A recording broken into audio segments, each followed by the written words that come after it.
Streaming through the digital night, Jim Russell, he's got and light, unveiling mysteries of the unknown, UFOs in the alien zone. Oh yeah, Jim Russell, he's a man on a mission, exploring ancient secrets, it's his addiction, and discussing with his loyal crew, constant conversations unveiling the truth. What's up, everybody? Welcome back to another episode, another edition. Let me kick the beats back on here in the background. Welcome, everyone. Welcome, Rabbit Digi. Thank you, everybody, for watching these VODs still. I see people are still watching these. I appreciate it greatly. Yes, trying to get to 300 followers. So, listen, if you're watching this and you still haven't followed yet, please consider giving me a follow. Getting to 300 is going to be a big surprise. Big reveal. Big reveal. I promise. And 1,000 is going to be even bigger surprise. So, yeah, should be exciting. On this episode, again, I'd like to go over, I still haven't seen them. So I'd still like to watch through some of the Soul Foundation interviews, mainly Gary Nolan and Dave Grush's talks. I'm excited to see.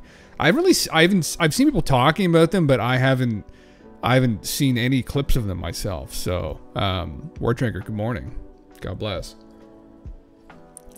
So yeah, I'm excited to look through that, and then some other kind of ancient alien stuff. I did want to go over the David Icke, Elon Musk talk potentially. Still, if I get to that, I'll get to that. But yeah, hey, let's just get into it. Let's stop beating around the proverbial bush. You know. Speaking of beatings, no, Michael Shermer.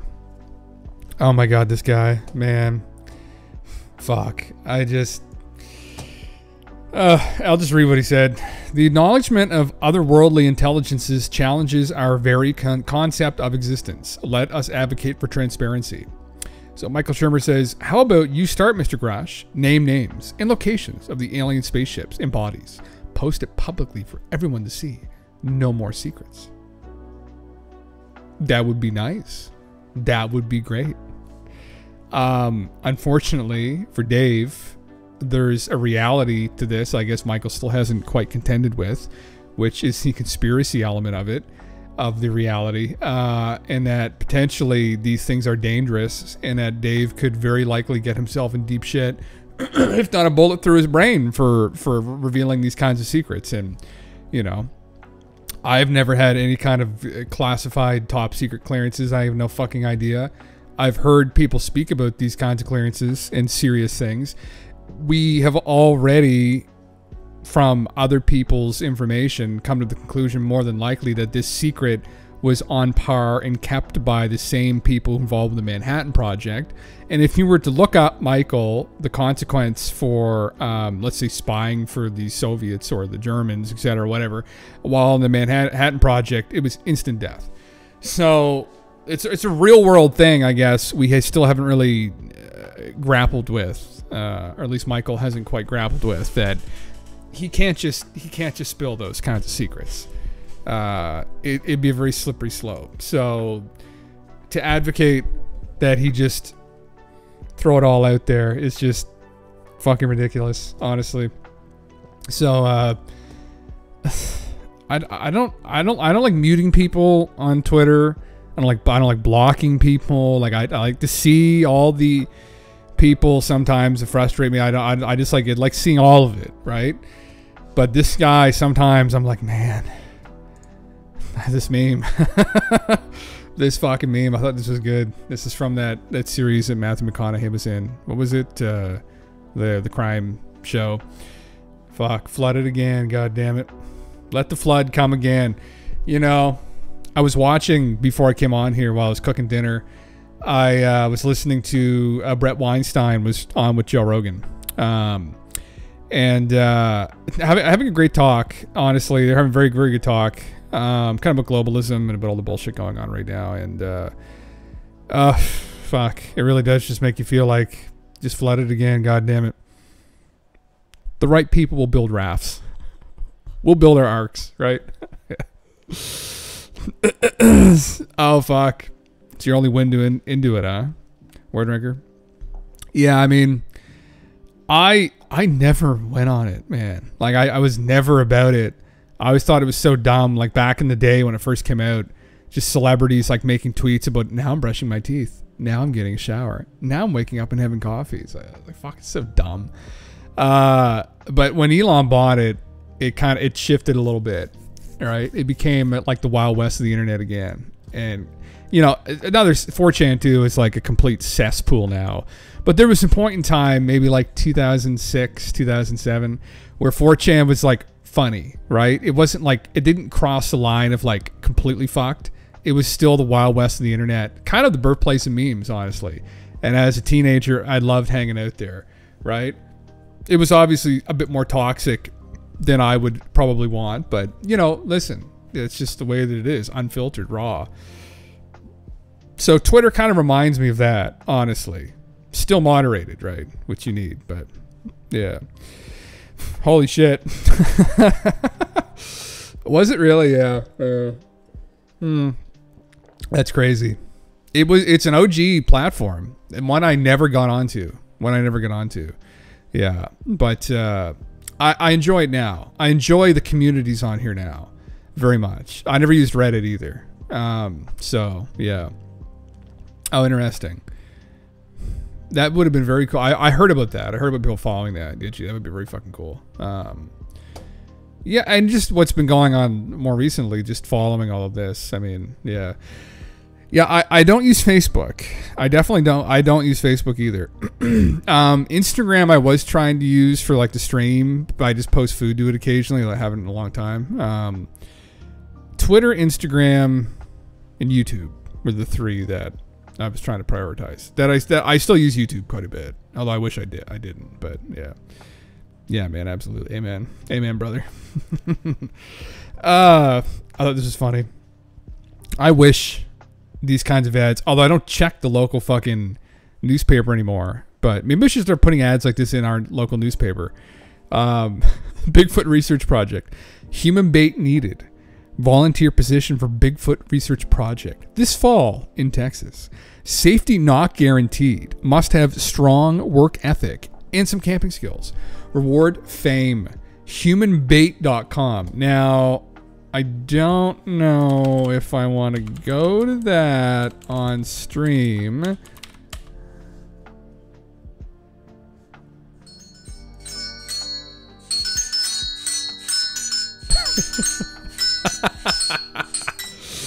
Oh, you're a funny guy, whoever did that, huh?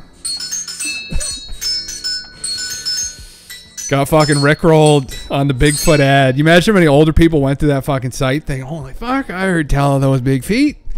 I've heard tell of them big feet. How do you go to the humanbait.com? Just a second. What the fuck? Advance, man. It's perfectly safe. 191,000.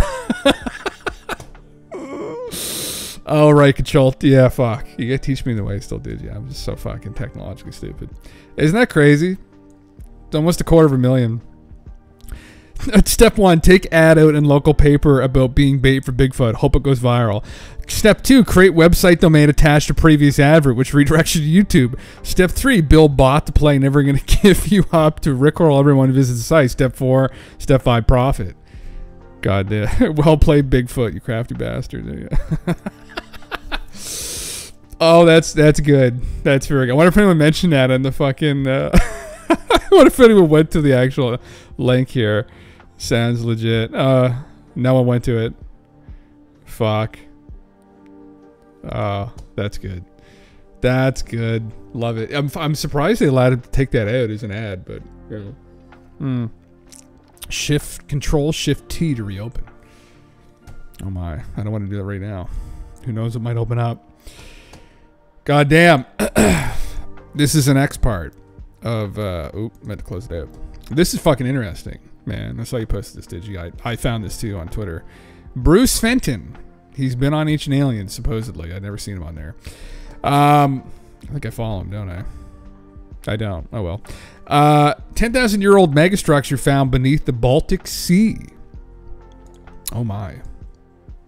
Stone Age wall found at bottom of Baltic Sea may be Europe's oldest megastructure.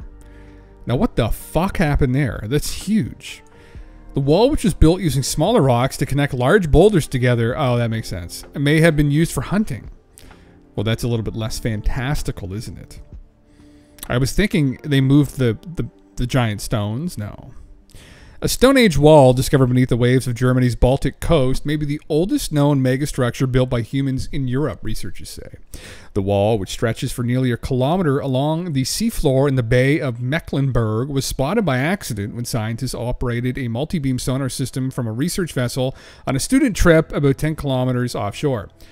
Closer inspection of the structure, named the Blinker Wall, revealed about 1,400 smaller stones that appear to have been positioned to connect nearly 300 large boulders, many of which were too heavy for the groups of humans to have moved. The submerged wall, described as a thrilling discovery, is covered by 21 meters of water, but researchers believe it was constructed by hunter-gatherers on land next to a lake or marsh more than 10,000 years ago. Interesting. 21 meters. That's pretty fucking deep. That's like, what, 63 feet? If my math is correct. Is that correct? That's fucking crazy. But then that's how much, that's not even how much the sea level rose globally at the end of the last ice age. So all of these, oh, is that actually what it is? There you go. Yeah, close enough. Yeah. Just about 70 feet deep. That's fucking pretty deep. And that was all above water 10,000 years ago. India, off the coast of India, lie almost like cities submerged underwater. And they have still not been properly dug up because they're fairly far under the water. And there's been a bunch of divers, I'm assuming archaeologists. Graham Hancock has dived extensively at these sites, and they would have been above water. Now, this is Of course, assuming that there wasn't some other cataclysm that happened in the last couple thousand years that maybe submerged them. But the current line of thinking is that, well, that this must have been around 10,000 years ago, 11,000 years ago before the water submerged. And they're fairly intricate structures too, which suggests, again, holy shit, things keep getting older. I think that's Graham's meme that he posts online. Things keep getting older. They really do keep getting older. Which, you know, through his journeys, his travels, he kind of ran up against. So, yeah. Jesus Christ. Yeah, that's no joke, right? It's crazy. I think globally, was it 150 feet? No, it was 400 feet, I think, in some areas, that the sea level rose at the end of the last ice age. We can find it right now. How much did the sea level rise after Ice Age? Ooh, the global sea level rose by a total more than 120 meters. Yeah, so just about, what, 400 feet. Since the ice sheets of the last ice age melted back. Crazy, man. I mean, 400 feet is fucking deep. So, that's pretty trippy. Very interesting. It may have forced the animals in nearby lakes, slowing them down, making them easy pickings for humans lying in wait. In canoes armed with spears and bows and arrows. The 971 meter long wall, Jesus Christ, that's no joke, yeah. It was probably built more than 10,000 years ago. Again, these are all guesses. Educated guesstimates, we should say. Obviously not just based on absolutely nothing, but still guesstimates. But so maybe they're older than that, very possibly. Those kinds of suggestions aren't really appreciated by people within the archaeological community, I found. They don't like people saying things like, well, but you can't radiocarbon date that little stone vase. They're like, well, no. It's like, well, how the fuck do you know how old it is then? It's like, well, because we found it with this wicker basket. It's like, well, that doesn't mean it's as old as a wicker basket. It's like, well, it probably does. It's like, no, it probably fucking doesn't. Then you get into a fight, and who's ever stronger wins, and then that's who's right. That's how it should work. UFO disarms Atlas missile warhead. Retired Air Force officer Bob Jacobs recounts when he witnessed a UFO neutralize a missile mid-flight, and the Air Force covered up that followed.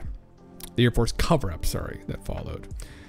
This kind of leads into probably some of the Soul Foundation talk here.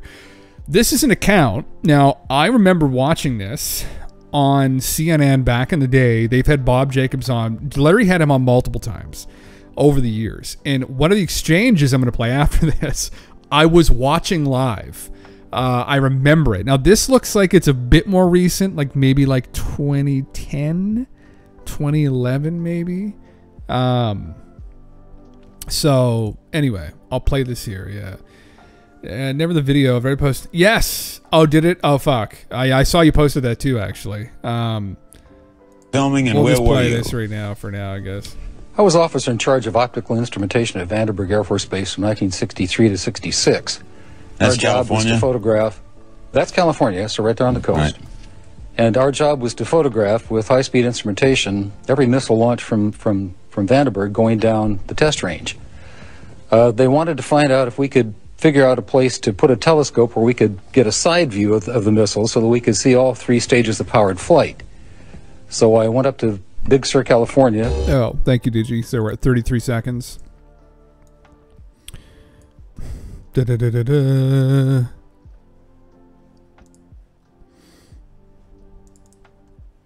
Oh. This is just some video. Oh. What the fuck? There's no videos. The frame came something else. Oh, this is just a video. Okay, all right. Up on a U.S. Forest Service road on Anderson Peak, and I installed a telescopic sight up there. The Air Force flew in a huge catadioptric telescope from the Cape. It was built by Dr. Walter Manning at Boston University. They put the telescope up there.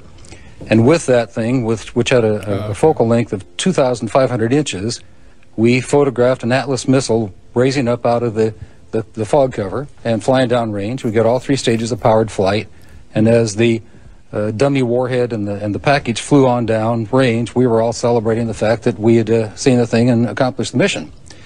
When I got back to the base with the film the next day, I was called into the office of Major Florence J. Mansman, and there were 3 people in gray suits standing in there. There was a 16mm camera and a screen set up. Major Mansman said, "Lieutenant, sit down and watch this." And he turned down the lights, turned on the camera on the projector, and the film came on. And I recognized it as the film that we'd shot at Big Sur the previous day. Toward the end of the flight, I was looking at Major Mansman saying, "Pretty good stuff, huh, sir?" And suddenly he said, "Just watch this." And as I watched, the warhead, the dummy warhead, the chaff that was put out in front of it as a decoy to deflect the Russian anti-missile tracking radar, everything was flying along, and suddenly, in the same direction this stuff was flying at about 8,000 miles an hour, an object came into the frame, shot a beam of light at the warhead, flew up to the top, shot another beam of light at the warhead, flew around the direction it was flying, shot another beam of light at the warhead, flew down, shot another beam of light at the warhead, and flew out the same way it came in. Well, I don't see. Why didn't you see this when you were shooting it? Well, it was 600 to 800 miles away from us. Oh, I got you. They confiscated. Well, first of all, Major Mansman said to me, "What was that? Were you guys screwing around up there?" I said, "No, sir." And he said, "Then tell me what that was." And I said, "Yeah, that's just a recreation too of the actual." I'll play it here though. Thank you, Digi. This is just there's no official record of this footage, but it says actual film. I didn't think there was an actual film of this incident. Maybe I'm wrong. Yeah, I thought there was only recreations of it. Yeah, maybe it did. Very interesting. Now here he is just describing and the warhead tumbles out of space. Now I saw that. I don't give a goddamn what anybody else says about it. I saw that on film. Yeah, he was always very convicted about it, and he remains convicted on it. I was there, and you weren't. Oh, they're just memeing on him hard.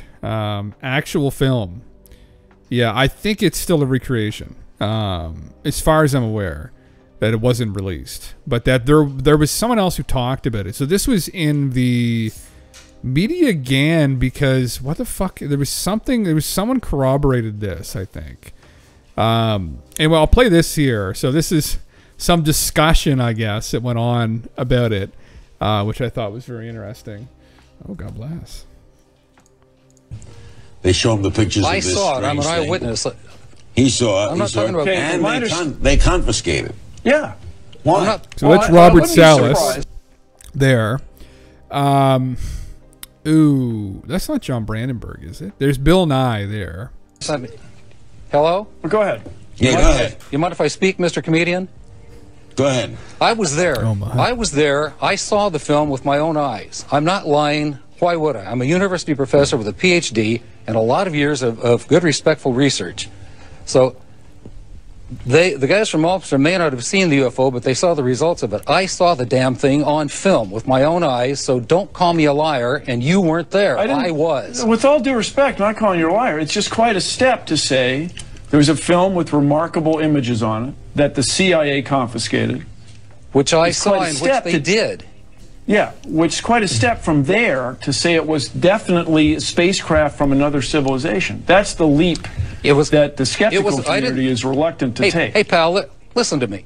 I didn't say it was a spaceship from another civilization. I said it was something in the air that we couldn't identify. Therefore, it was an unidentified flying object. It was shaped like two saucers put together with a golf ball on top, and it fired a beam that we assumed was a plasma beam at a dummy warhead and knocked it out of space. Tell me what happened. Tell me who did that. Tell me in 1964 who had that technology, pal. Not us, and not the Russians, and nobody I know of. So come on, what's your conclusion? What about it? Well, so what's your conclusion? What's your conclusion? What are you saying? Well, my conclusion is that something happened that you don't know what it was, And I wouldn't be surprised if it had something to do with another aspect of military testing in the sky that night. And it's a much more reasonable explanation. We had nothing. There was nothing in our inventory that could possibly let's do this other little thought experiment, everybody. This is a very poor thought experiment, Bill. I mean, first and foremost, we shouldn't be coming to conclusions about it because it's eyewitness testimony. Right?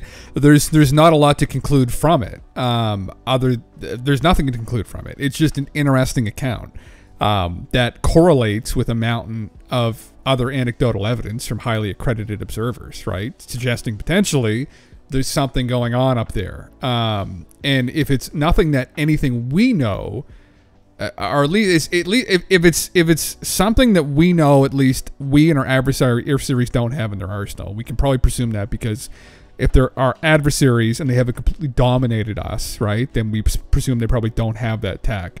Then it must be from something else. It doesn't have to be even extraterrestrial. It could be some, other group on the planet that's been sitting back watching, right? Who knows? We have no idea. But in Bob's account, clearly it's intelligently controlled. Clearly it had the intent to put on a show, right? This is just Bob's story. But in Bob's story, it had intent to put on a show. It had an intent to disarm the warhead. It's clearly intelligently controlled, right? And on top of that, it must have known as well, right, that this was a dummy warhead. So then, or maybe it didn't, but that's the thing. Maybe it didn't, but then it's kind of a conflict in that it gets more complicated, because if it knew it was a test, then it would have known it was a dummy warhead. If it was, I'm assuming if it's functioning the way that it is, they would probably be cognizant of this being fired over a test range. So then they knew it was a dummy warhead. So they knew it was a dummy warhead. It was a show. It was a display that was put on with the intent of what, right? Are they sending a message? So then you get to obviously intelligently controlled craft. It's not one of ours. So then you get to some kind of advanced intelligence, right? So yeah, Bill Nye's psyop. Yeah. Oh fuck yeah, man. Yeah, that's Madam Misery's doing. The purple shows up on the stream. We tried to do green for like the alien, but it just showed up as white. But the purple looks sick, doesn't it? Fucking right. I just noticed that now, actually. Buddy. Okay, let's say this has been going on since 1967, routinely, right?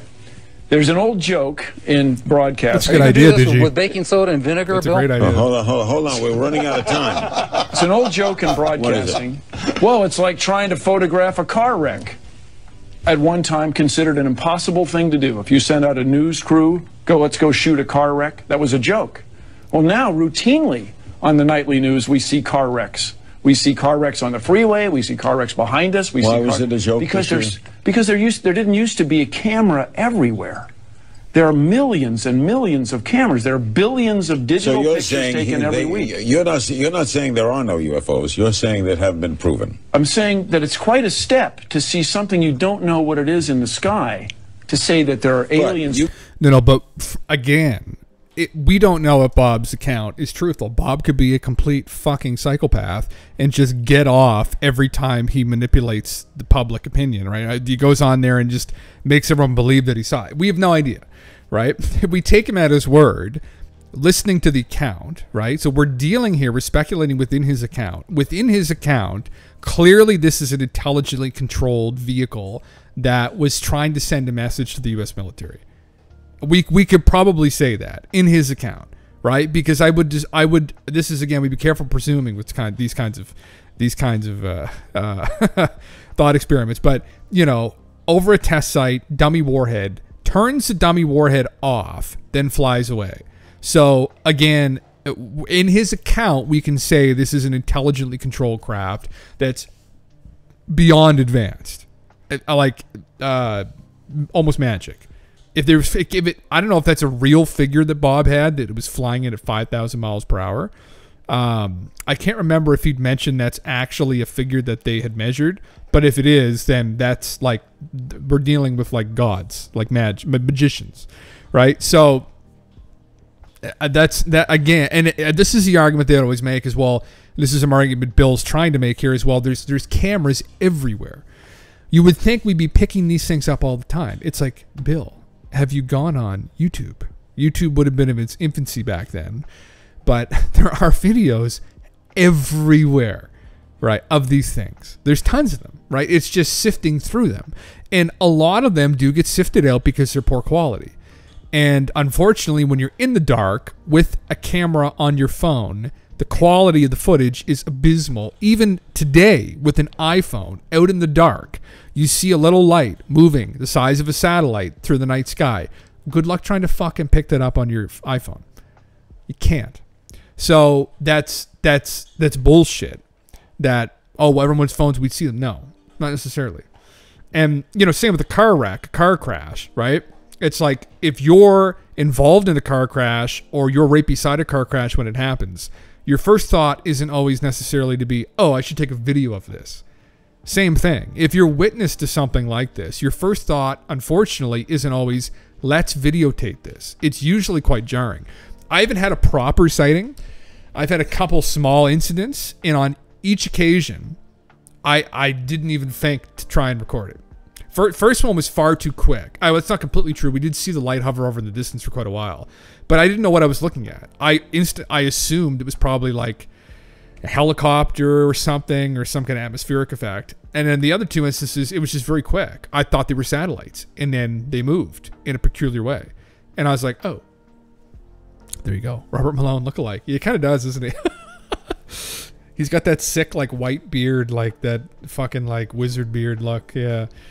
Looking at my signing, whether it was military task, but definitely maybe contemplating life on Earth. When I submitted my signing to... Oh, nice! Fuck yeah. War Drinker. Hell yeah. That'd be sick if he did a video of it. Hell yeah. Very nice. Go visit Finn's channel, everybody. Send him donations so he can do these videos. My sighting isn't worth. You got to understand, Dr. Jacobs. They're monitoring our nuclear weapons. Dr. Jacobs. Well, I understand that. Now, so if you're questioning what he's seen. No, well, I'm questioning the conclusion that the technology did not exist in 1964 to produce images on film that the CIA would want to confiscate. If I may. Well, in 1964, you were trying to figure out what. In 1964, you were trying to figure out what girls were. I was in the service in a scientific capacity. So, sir, you can attack. So, get off your skeptic high horse, pal. Well, it just doesn't. You're attacking us. You're the one who's making ad hominem attacks and saying that's quite a step. You bet it's quite a step.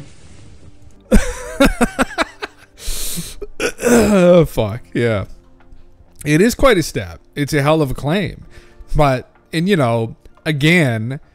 Bill has a hard time believing that there's a conspiracy around this. I don't know how anybody... I understand how you can go through a formal education and not be suspicious and be completely naive. But I don't know how anybody that actually genuinely educates himself could think that conspiracies are ridiculous. I mean, there's been so many in the last century that have been true, been legitimate conspiracies against people. Some of them have led to thousands, hundreds of millions of people being killed in total, right? Like the Iraq War is one of them, right? Weapons of mass destruction that Saddam had. I mean, they went in just for the oil. I mean, there's a whole, the Gulf of Tonkin, right? Vietnam. I mean, and for some reason, we think that the greatest secret on planet Earth isn't going to have a conspiracy involved with it. There aren't going to be nefarious interests involved trying to cover it up and manipulate public opinion. And this has all been very well documented. And again, it's a form of denialism, I think. Because ultimately this begins to undermine the establishment of science, which I think Bill so often tried to represent and you know, compare himself to, and think he represents, but it begins to kind of you know, eat away at those foundations a little bit, because then that area of the world probably too is corrupted to some degree. And it just, I don't know, it frustrated me. It's a naivety that frustrated me. It frustrates me even more from these hardline debunking types, because they will go out to the fringes of ufology and point to people who are very naive, being like, the Lyrans told me to buy the yellow crystals because that's going to help with my prostate. It's like, no, right? Like, you know, like, that's obviously fucking 20 steps out there, but you know, they have this same naivety baked into them, tragically, right? So it's very frustrating. It's like the blinders, the blinders of it. It's like, this is obviously ridiculous. But this idea that there's a conspiracy is obviously ridiculous, when in actual fact, it is not obviously ridiculous. It's actually not ridiculous at all. What's obviously ridiculous is you thinking that this is ridiculous. I don't know. It's such a difficult thing. And, you know, I loved Bill growing up. I loved Bill's science show, man. I dug it. I thought it was great. He taught me how to grow crystals in my closet. I was like, that, fuck Bill, you know, from crystal kits, I might add, right? But Bill got everybody into chemistry and whatever else. Yeah. Listen, I don't think I've even said this.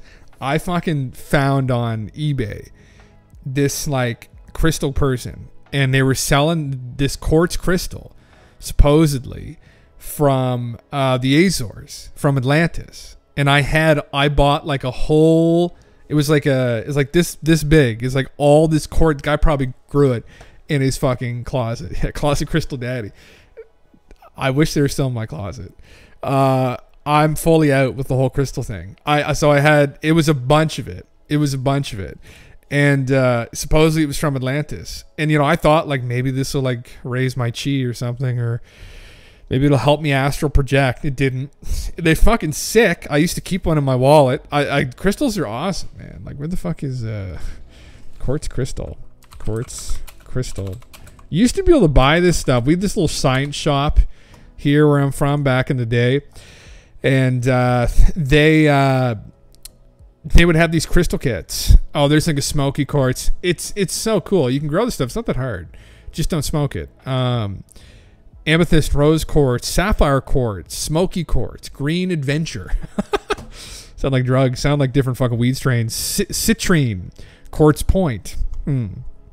But people claim that this is, anyway, and it's obviously ridiculous. But, you know, to some degree, and this is the part about that story, I don't want to give the crystal people too much flack, because, you know, we found that quartz is actually being used in quantum computing now, right? So it's one of those things that came out of like the woo, right? And where did it come from? It came from people channeling stuff, supposedly, psychics, that this lost civilization incorporated quartz crystal into their technology somehow.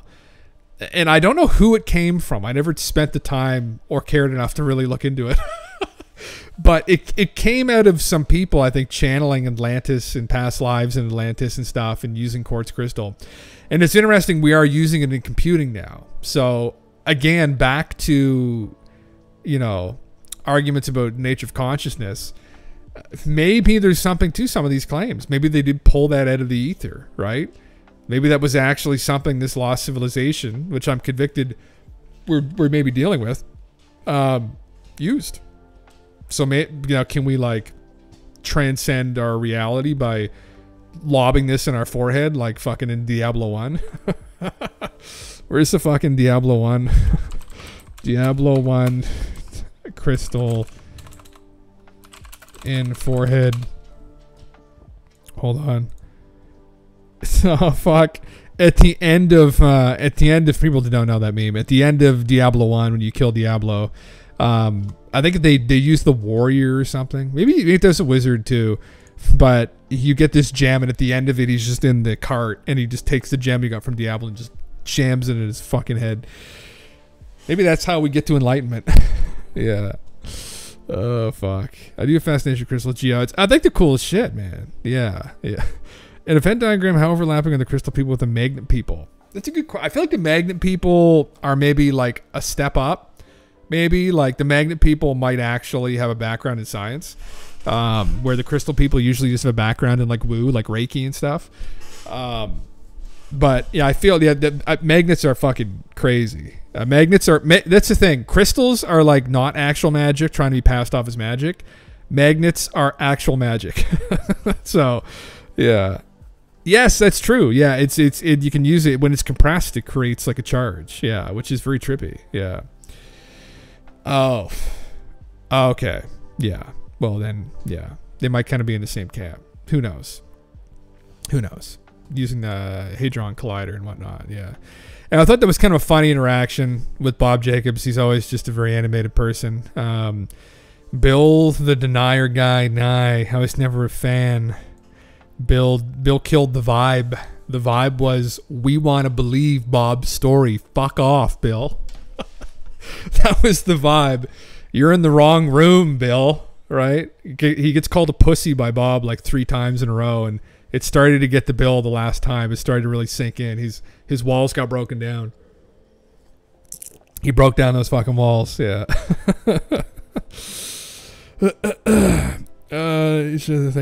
Man, well, that's probably a thing, Rabbit. It's a good thing. It's a good point, actually. I imagine they would at UFO conferences, because at UFO conferences, which I've watched over the years, it's quite an eclectic group. Like, you'll get people like Stanton and Jock in one corner. You'll get people like maybe Travis Walton in another corner, like people that have had strange experiences and kind of recollected them honestly, truthfully, to the best of their ability. Like, none of it is embellished. Then you'll get other corners in those conferences with like the Linda Moulton House, and like the aliens are sucking our blood up in the middle of the night and stealing placentas out of fucking people's bodies and shit. And it's like, okay. And then in the other corner, you get like full blown, like, you know, we're talking to the cat people, like, who wants to come along for the ride, you know. And I can tell you which corner I'd be going to real fucking quick. And you better fucking believe it's going to talk to the goddamn cat people. Like, you know, like, the stories are awesome. Like, you know, Jock and Stanton were scientists, but, you know, if there's an opportunity for me to talk to cat people in the Lyran fucking star system, you better fucking believe I'm going to try that out first, you know. Especially after a couple drinks. Yeah. 900, welcome. Oh, fuck yeah. I'll have to check that out then, man. Yeah. And Nova C lunar lander. Maybe we'll see some saucers on the moon. I'm waiting for that day to come where they slip up and there's just some obvious, like, fuck up, and it's like, oops. Oops. Yes, Diablo. Yes. I agree. Yeah, I wanted to watch Gary Nolan's presentation here on the material side of the UAPs, because I think this was one of the highlights of the talk. Hal Puthoff's too was supposedly very interesting. Avi Loeb's was very long. I might kind of rip through that a little bit here. The New Frontier on Interstellar Objects, but I mean, Hal was in the woo for so fucking long. I just love hearing from him occasionally. But I thought I would go through Gary Nolan's because I heard it was very good and a very, very entertaining talk. So, Tau is the equivalent of a rock star in mathematics. Regarded.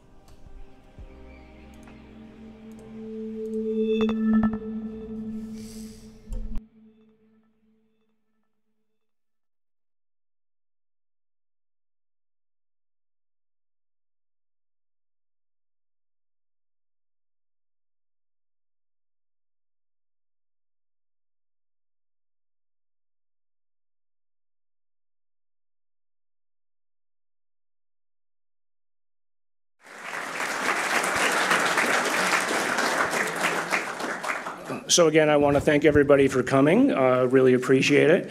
And I forgot this morning to mention Dave Grush. Dave can't be here because of travel that he's doing right now. But I want to remind everybody that he's, he was a partner in setting this up, and we're proud to be associated with him, just so everybody knows. And so Dave, if you're listening,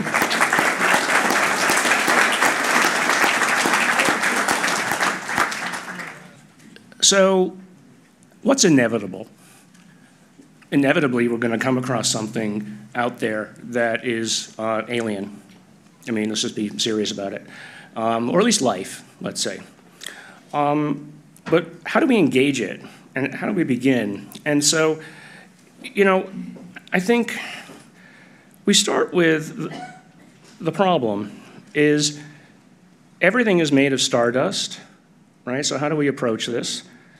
We don't understand the rules, frankly, of how it all goes together. As a biologist, I study the basic gears and principles of what goes on inside of the cell. Called bread and butter, for anyone that wants to basically figure out how it works. Try to. And so I think of potential UAP materials as something that I can approach with the same methodologies that I have with cancer research. It's straightforward. We just You have to analyze it, but at what level do you analyze it? So, because we don't understand the rules of how it all goes together. And, you know, if you think about Avi's work with the Meteor from 2014, which seems to have a structural integrity that defies at least a good portion of the astrophysics community's desires.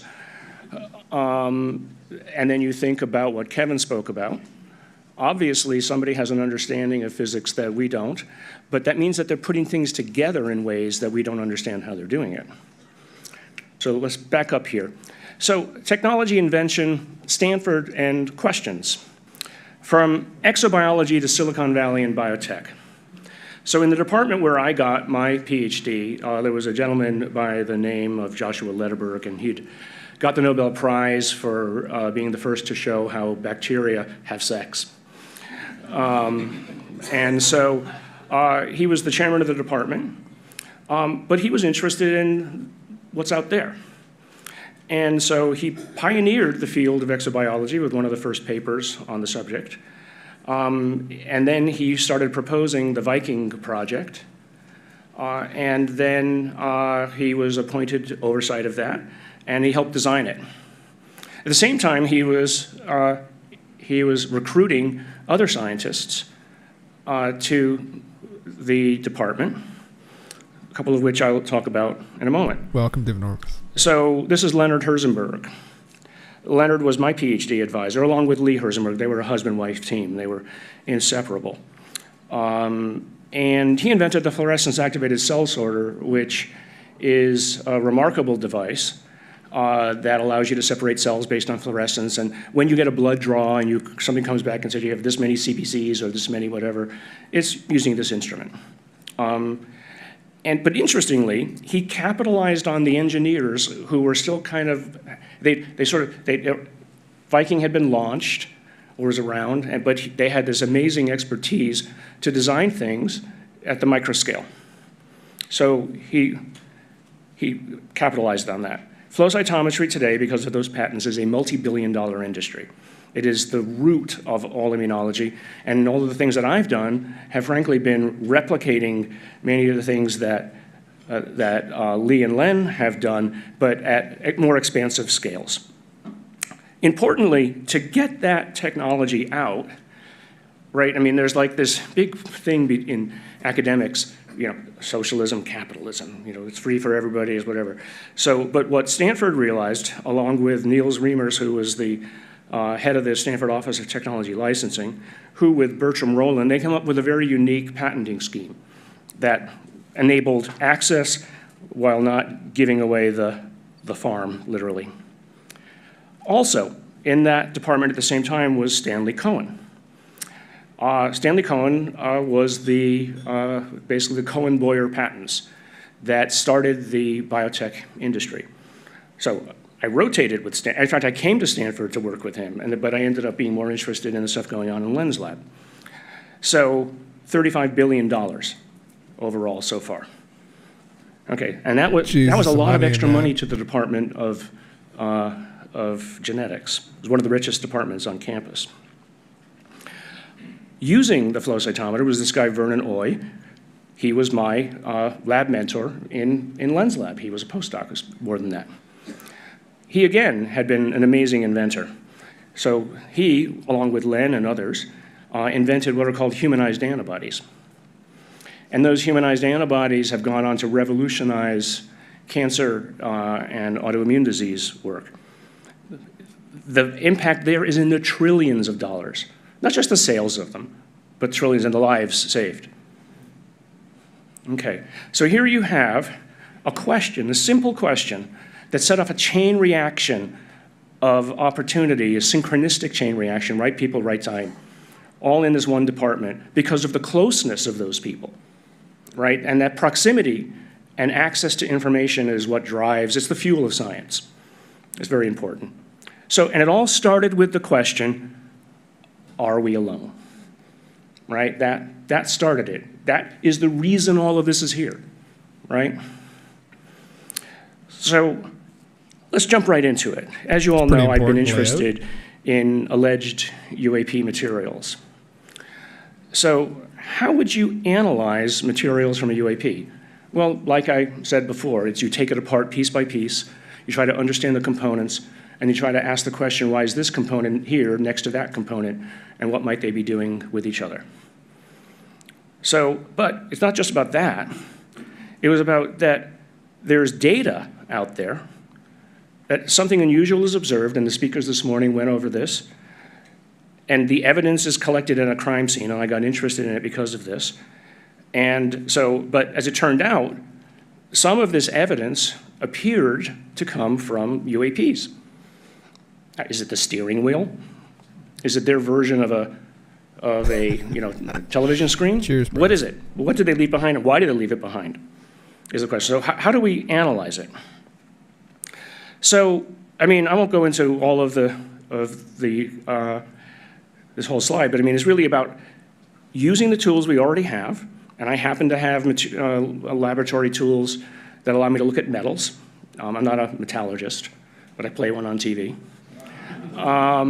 But it's, I had the tools, and I had the interest, and I had a good friend by the name of Jacques Vallée, who brought me some of these materials, because he said, hey, let's look at this. And I should say right up front, Jacques and Hal Puthoff, Eric Davis, Colm Kelleher, all those people, frankly, rescued me from the rabbit hole of ufology, because I was wandering, and they said, here's a guy who we might be able to work with him. So it's all about, and also functional analysis. Just knowing what a thing, how it's made, is not the same thing as knowing how it functions. So, but it needs that interdisciplinary team. That what happened in the Department of Genetics. Okay, so how to do science right. So where do we start? That's who I see when I look in the mirror. So where do we start? Let's get this show on the road. That's ChatGPT. I love it. Such a character.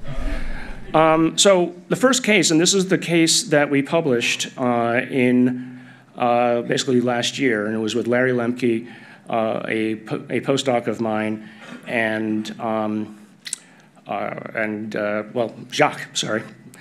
And so, again, it's about the evidence. You can't just take anybody's claim that something is the truth. So this is one of the best and most widely observed at the time of cases. Multiple observers, et cetera. I won't go through them all, it's not necessary. But a hovering object, and then something seems to slough off and drop to the ground. And some people were like, they were literally only within about 500 or so feet from it. So the police, luckily, were called. And here's one of the observers down here in red, another observer, and this is where they ran to, and what did they find? This is one of the actual original photographs. We have them. It's a big pool of metal that was in the process of cooling. Okay, so how did that get there?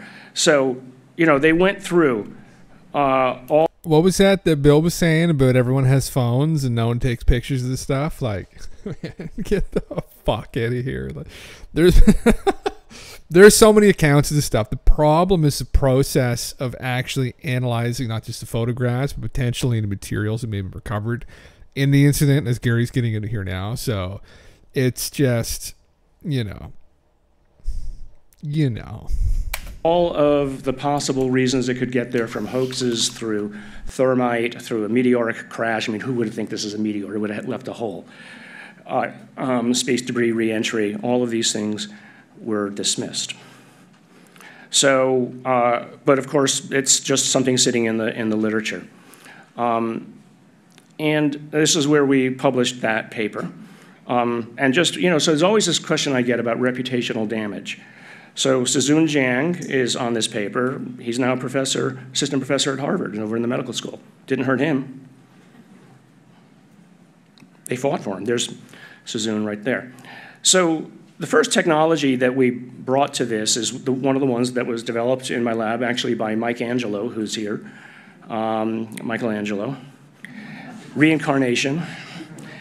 And but he is. I mean, when he showed up in my lab, I thought he was crazy, because he was all excited about something that he thought we could do. And I thought, you know what, it sounds possible, so let's do it. So we took these materials. We had a big chunk of this material. We took 5 different pieces of it, very small pieces, because these things require tiny amounts of material to study. Because you don't want to look at just one thing if you can. As long as, if it's relatively inexpensive, you want to look at multiple places. You want to, as we say when we're looking at the tumor immune interface, we want to sample the ecosystem. So took multiple things just to make sure. So, you know, the first thing, as you all know, we went and looked at isotope ratios. We didn't find anything. They looked absolutely normal.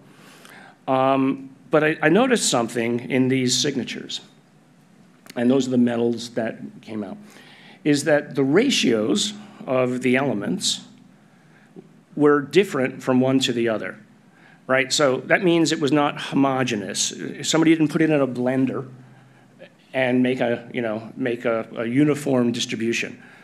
I mean, if you're making a material for something and it is different in different places, then you're going to have structural issues where one part might be less or more bendy than another, or more likely to crack, et cetera. Some of these materials, Ward Gregory, I think I know the one you're talking about. Jacques has a large collection of materials that he passed along, some of them, to Gary. So they may get to that here, actually. But I'm familiar with that one you're mentioning. Yeah, I think that's one that Jacques may have and Gary may have looked into. So that was interesting. That means when this stuff, when it was dumped there, however it was, but we'll take the word of the, because it's fun, right? I mean, speculation ends up being a headline, Stanford professor says, Harvard professor says. You know, no, it's speculation. It's just a game to play in your mind. So you have these different ratios, which means that before it was dumped out, it was incompletely mixed. So what does that mean? How and why would you do that? I mean, were you offloading something that was problematic? You know, we've all heard the stories about how these things might wobble, and then something happens, another one shows up, and they fix it, and then they go off merrily ever after. So, and these are just the ratios. I've heard those stories personally. That's interesting. And there they are. So they're not slightly different. They're completely different, right? So everywhere you look, I've explained it before, like you have chocolate and vanilla ice cream along with strawberry. You let it melt. You give it a couple of twirls, and wherever you look, there's going to be a different ratio. So what can we conclude from this? It's clearly the result of an industrial process. It's not the machine. Maybe it's exhaust. Maybe, who knows? We don't know. It had incomplete mixing of components. That's a conclusion, right? I always talk about data and conclusions, that, you know, it's about the data, not the conclusion. Get another scientist to agree with the data, that the data is real, and now you get to ask them why. The onus is not entirely on you, right? There was no signs of any technology and no exotic isotope ratios. Okay, so, you know, can we look deeper? I mean, that's a pretty high, that's from a, you know, a structural analysis point of view, if I'm talking about atomic, you know, machines, this is like the 30,000 foot, but it's what was available at the time, and it wasn't really something that I had thought about much. But then, you know, can we do this? Can we see smaller? And why would we want to do that?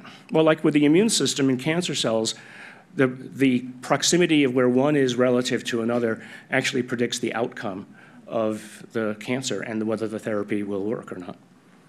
So we went to this instrument. This is atomic probe tomography. And atomic probe tomography is actually a very well-known and used technology, but it's expensive, and there's only a few of them around. But what it does is it literally takes the sample apart atom by atom, about 1,000 atoms a second, and it figures out where the three-dimensional, its three-dimensional placement in that. So So here's the idea. You create an electric field differential. You set it up so that you are evaporating the sample, and where it lands on the detector can be triangulated back to where it originated on the sample. And what do you get from that? You get a map of where things are. So this is the world's, at least public, first UAP alleged material studied at the atomic level and collected at the atomic level. So this is the Council Bluffs. It's a tiny, tiny thing. I mean, it's like literally 2 or 3 microns cubed, but there's millions of atoms in there. So, I mean, I knew that I wasn't going to find any structures, but this was an easy thing to start with. And then you look at the complexity of what's in there. So the first thing that, for instance, they were trying to explain this thing away as it was just industrial steel. Well, it's not industrial steel. Now we literally have things that industrial steels don't normally contain. But now we can go in and look closer. So here, for instance, this is 3D. Now we're inside the structure. I've taken away the iron, which is so prevalent as to would obscure everything. Now we can see the position of where everything is, right? Again, this is just a trial, but now we get to see potential structure. So I would say that if we're going to study any of these other materials that seem to have novel properties, this would be the way to do it. I had hoped to do the bismuth magnesium case we tried it, but it fell apart in the instrument under the stress of the local forces. It was just too crumbly, unfortunately. There's a way to fix that, but we couldn't do it in time for this. Because that would have been cool. I think that would have got a bunch of us jumping up and down, but I'm going to do it anyway. It's coming. So you can look at all the individual atoms. You can't really see it so much. So those are the things that I showed you on the other page. Those are the individual atoms. Individual elements.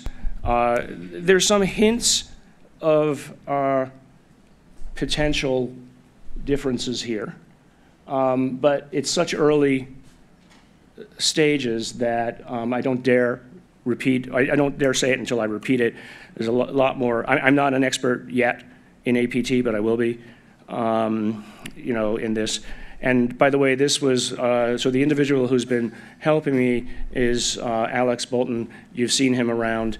So he actually helped create all this analysis, and because we just got the data Friday. So I'm curious, I guess you'll elaborate here maybe in a little bit. if what would make something obviously extraterrestrial? What would make a material obviously extraterrestrial? I mean, I'm so ignorant to this. I have no idea. I guess maybe Gary will further elaborate. Yeah, different arm. I said it's a very Jacques Vallée Passport to Magonia take on it. Yeah, I mean, it presents itself in that way. And if you study many of these accounts through history, especially like ancient accounts from all these different cultures, it's very metaphysical. Yeah, which is Jacques' kind of meme, but he's careful not to speculate too much on it, I guess. But that's kind of the basis for his story in Passport to Magonia. Yeah, so won't occur action on Earth, meaning we would need them to make them in the lab. While I was busy frantically dealing with Stanford administrative. But how will we be able to differentiate between something crafted on another planet versus what's crafted on our lab? It can be created on different sized planets. That's one way we could tell then, or in different star systems. Yeah, bigger stars. Yeah, interesting. Messes. Okay, yeah. He basically saved my bacon on that. But there's data, right? Now this is data. Interesting, yeah. Material shows no sign of technology. The material is clearly the result of an industrial process, and it was incompletely mixed. Okay, so why? Again, that's the question you ask all the time when you see data. It's like, why? Why would you do it? What could have generated it? And why would you dump it in the middle of a field in a small farming town in Iowa? I don't know. I don't know the answers. So that you would find it, Gary.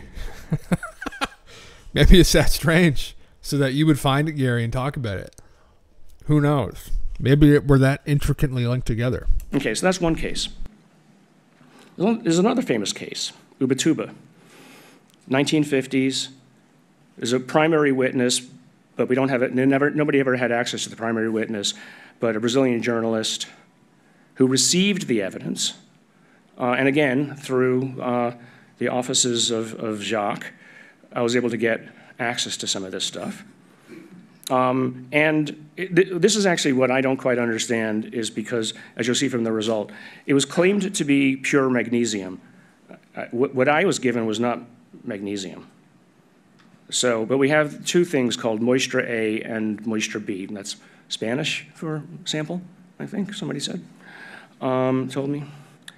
And then this is the instrument that we used, highly accurate mass spectrometer. And just, you know, this is the beginning of sort of how science is done. You don't want to measure different things on different days, because you want the experiment to be done under the most similar conditions that you can. So those samples, two examples of each of those samples, along with a zoo of other things that Jacques happened to have, were put on this, and then we did the analysis. And I remember sitting there when they printed out the data, and I was like, I don't understand this. I mean, I hoped something like this would happen, but I never understood it. I still don't. So one of the samples, claimed samples, has pretty much exactly the natural thing. We had two shards of each. The other one was way off. Way off. I mean, just no doubt. Okay, so why? 1950s, isotopes. If you mentioned isotopes to a 1950s crowd, they'd duck and cover, right? Because isotopes, and still, humans use, like one of the most important things we do is we make nuclear bombs out of them. Of course, they're used for medical purposes and tracing. But we don't have any chemical or material reasons to use them. So, okay, so what's going on? So one had not. Why change the isotope ratios? Back then, it was extraordinarily expensive to do these kinds of separations. It's still expensive. I mean, my lab orders extremely small amounts of different isotopes from the periodic, from the lanthanide series, because we use them as tags in our biology experiments, because each of them is unique. So for the uninitiated, what are isotopes? Again, this is, thank you, ChatGPT, and it made some things up, of course. But, the idea here is, humans work with elements. But somebody is playing with isotopes. So why would you play with isotopes? Because they're supposed to be the same. That's what I was taught in chemistry. Well, it turns out that's wrong.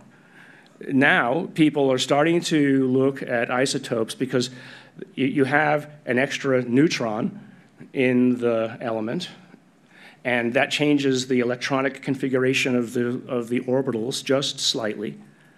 And so in the right circumstances, having that difference would be sufficient to make a better catalyst. And so people, pharmaceutical companies and others, are starting to use this, starting to understand that, hey, there's something interesting here. Silicon, some of the isotopes of silicon make better qubit holders that last longer than others, than the other three. Okay, so there it is. I mean, it's there. Plants use it. Actually, it's really fascinating. So I wonder if it could aid in creating a more stable version of the element. If that'd be possible. There's something yet to be understood. Okay, so this was the first time that I had gone beyond just magnesium, looking at the Ubatuba material. And even though we looked at the magnesium, because that instrument that I just showed you can see down to the parts per million. We were looking at that level. When I looked at this, it was almost entirely pure silicon. Okay, well, what's the natural state of silicon? Sand. Silicon oxide, quartz, things like that. It doesn't come prepackaged as 99.999395. You just don't get it. Bob Laser so stuff. Why is somebody tossing that level of purity around, because again, that would be expensive to make. So why would you do it? So again, we go in and we're collecting this data. And by the way, I'm showing all of this because all of this will be going eventually on the web, and I want to do this with every material that I can get my hands on legally. Like, I'll be like Lou and Chris sneaking something out the back. But they weren't. I'm sorry. Chris is going to kill me. Good. And so again, look at the numbers there of the percent. There's lots of other things in there, but the vast majority is silicon. The reason why it shows as lower is because I broke it down into the silicon isotopes, and they're natural levels. So here again is the 3D, where we can go inside, and so one of the next things to do is to say, well, is there any sort of strange placement of the atom? So those are the three nucleotides. And is there a likelihood for one thing to be near another? And that's what we do, again, in immunology. We look for certain cell types that are more or less likely to associate with each other. And that tells you that, if that happened above statistical chance, then there's probably a reason for it. Things don't happen, usually in biology, by coincidence. The two samples are pretty much within statistical certainty to be similar to each other. So that's interesting. So even though they came from separate chains of custody, there's enough data here, at least, to say that whoever prepared this stuff either had identical preparation techniques, or it came and it was broken and given into two chains of custody. Again, it's data. No sign of technology, but certainly signs of an industrial process. And that's important. So, I'm saying this thing about the silicon. If anybody can tell me why pure silicon should be thrown around a beach in, Brazil, I want to hear it, So the material is clearly a result of an industrial process. It wasn't found randomly. Nobody found it on the side of a road. It was associated with an event. And that's important here. And because that coincidence, it doesn't prove that it's anything, but it makes it, to me, more interesting. Unusual levels of pure silicon with contaminants. So again, what would you do? So the event was somebody saw something supposedly with lights, and then it dropped something which exploded. Okay. Why? Right? Why? What's going on? I don't understand. Because on the one hand, we have these metals that drop. I have another sample of something from Australia. There's a couple of other events that actually are dropping molten objects. So there's a reason to offload something. Again, I'm speculating. There's a reason to offload. The reason is to let the monkeys play with it and see how close they can get to the truth. Maybe this is a part of the intergalactic game that they're playing. It is interesting. I mean, I have heard those stories, those sightings. Yeah, who the fuck knows, really? It's very, it is very strange. It does, like, kind of make you legitimately wonder, like, is this some kind of fucking litmus test? Offload something. Maybe it is. But every time they do it, it ends up being slightly different. So does that tell you that there's many ways to achieve a similar goal? Right? So that's kind of sort of back engineering the thought process of why would you do something like this? So here's another case, very famous case, Socorro. Again, this is something from Jacques. Yes, famous. On an Indian reservation, the police officer was Indian. He's driving along. He hears a noise. He sees something, a shiny object in a field. He observes little people outside of the object. The object takes off, kind of with a burst of flame. And of course, when people tried to debunk it, They said he saw the star something or other. You know, he's a trained observer. He's a policeman, right? So he didn't want to talk about it, so he wasn't seeking publicity. He just did it. So Jacques had a piece. He gave it to me. And, you know, again, we take an electron microscopy. Everything looks like it's, you know, from another planet under an electron microscope. Very simple. Aluminum, zinc, mostly, and some contaminants. But the aluminum and the zinc are in different places. So this is at a distance. So there it is. So there's the aluminum on the top, there's the zinc on the bottom, or vice versa. No, zinc's the green, yes. But it's differently distributed. It's the contaminants that are interesting. That's what I'm interested in, because they're kind of a signature. Are they uniformly distributed throughout the thing? Meaning, or are they somehow next to each other? So we looked at that. So now, if I look in the aluminum on the top, again, it's incredibly pure. It has like a single oxygen molecule amidst a million. I don't know who does that, and why would you do it? It's attached to a zinc thing underneath, which has some aluminum in it, but look at how it's non-uniformly distributed. Right? There's like a cluster of it over here. Is that because they have a junky recipe? They didn't mix it right? It just is. But why? Don't know. In Socorro, Mexico, or New Mexico, Rabbit. But it was a famous incident where police officers saw these two guys land in this craft, get out, look at something on the ground, get back in the craft, and then fly away. And there were supposedly some material recovered there.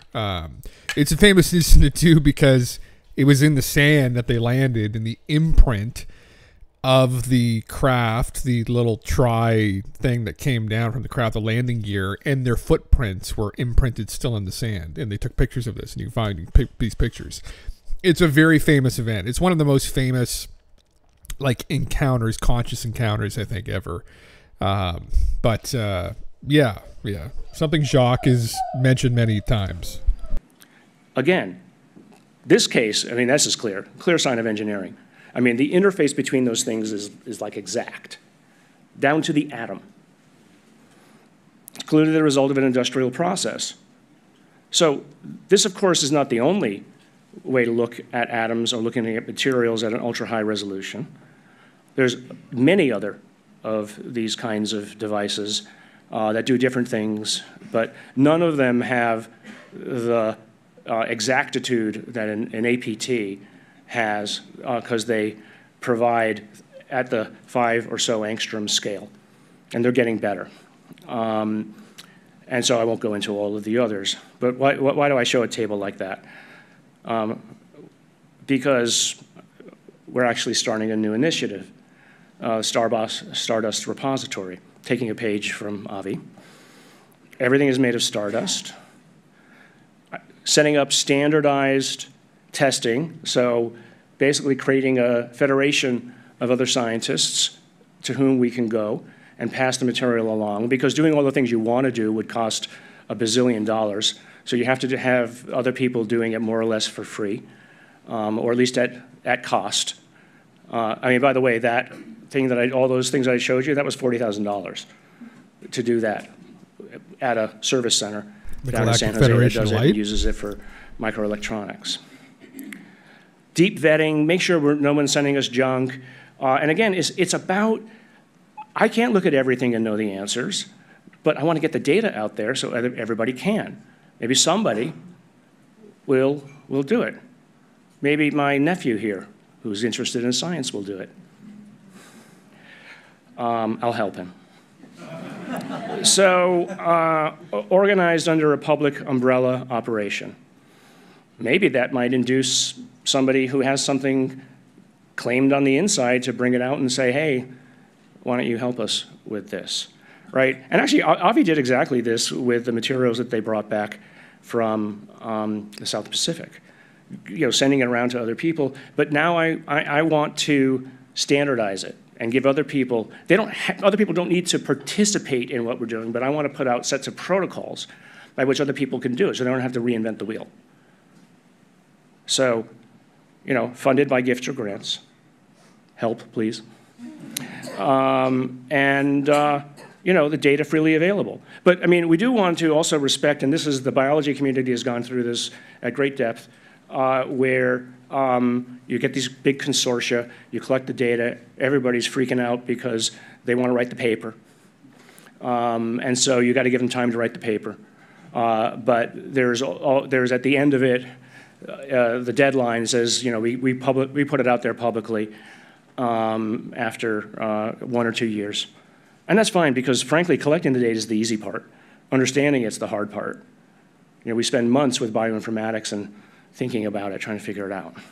So, I'm imagining now 30 years from now, and this is my warehouse, where I've collected all of these materials, and actually we've used some of them to help analyze those materials, right? Is there a discovery to be made? So this, I think, is an important endeavor. I can't do it all. I'm not a metallurgist. But I think there's I get now increasing numbers of emails from people saying, how can I help? I'm getting the sign. I'm done. Thank you. That was awesome. Yeah, no, very cool. The material science side of it is extremely intriguing, and Gary's just such a character and knows how to meme. Some of these guys are very serious. Gary keeps the meme real. I appreciate that greatly. Very awesome. I'm wondering. So Hal Puthoff, I know he didn't do a talk himself, but I guess he was kind of on the stage talking at some point. So,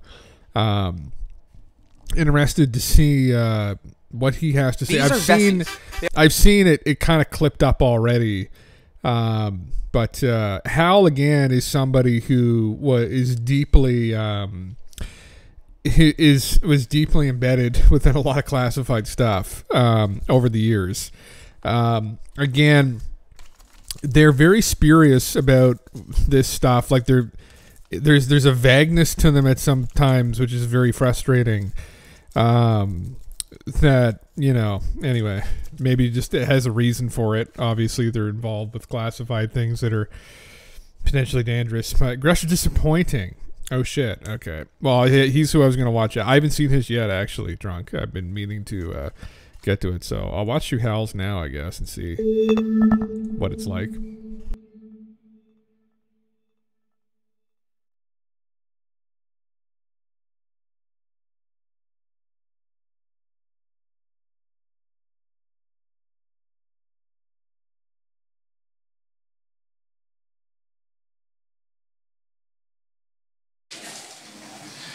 Since we're here to address the issue from the standpoint of government involvement, I'd like to start with a kind of short rundown of where our government has been along the way, with some elements that a lot of people may not be aware of. Of course, we all know that we had back in the 60s and so on, Project Sign and Grudge and Blue Book. And then in 1969, the Blue Book was shut down based on recommendations from Condon and so on.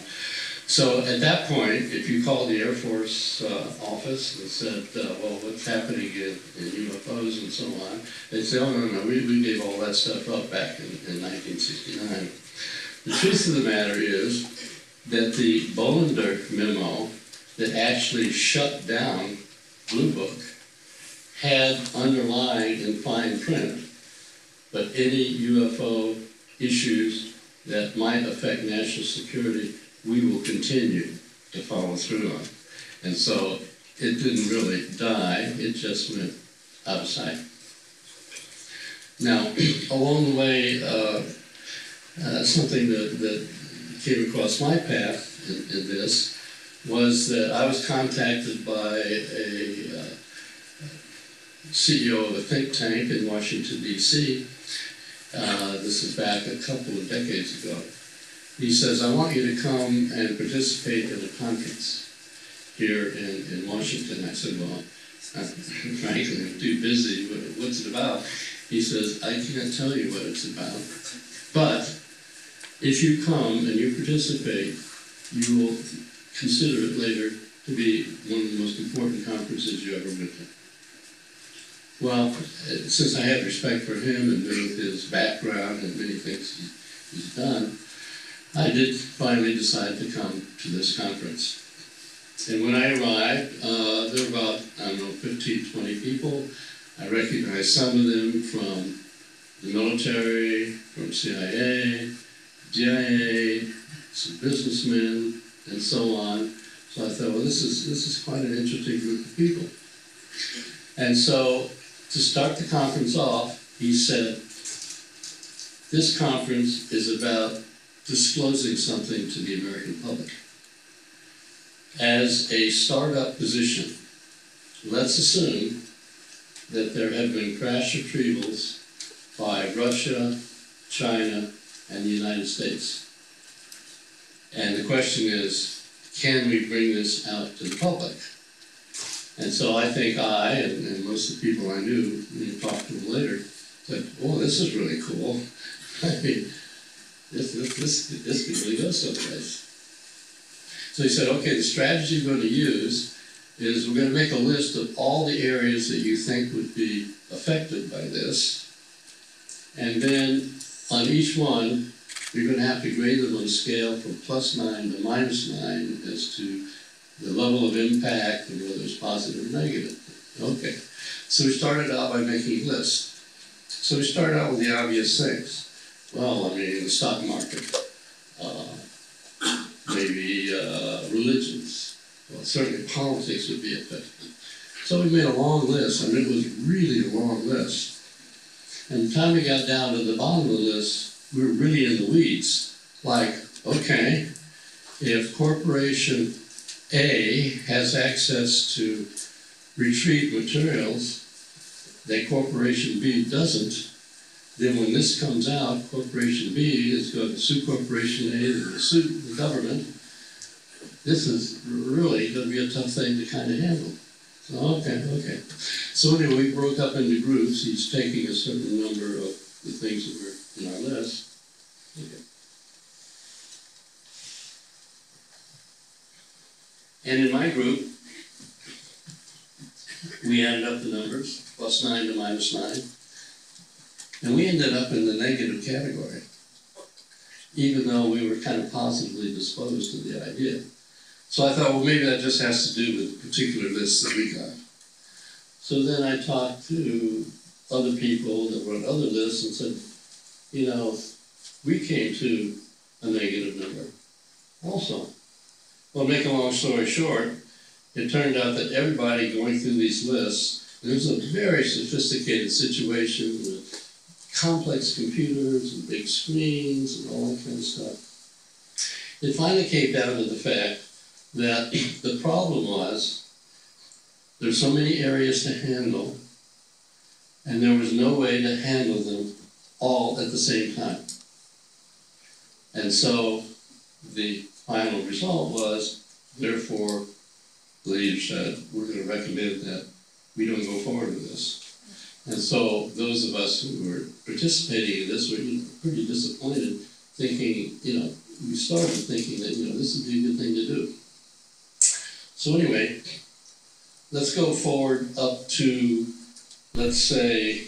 So that's pretty trippy that he was involved.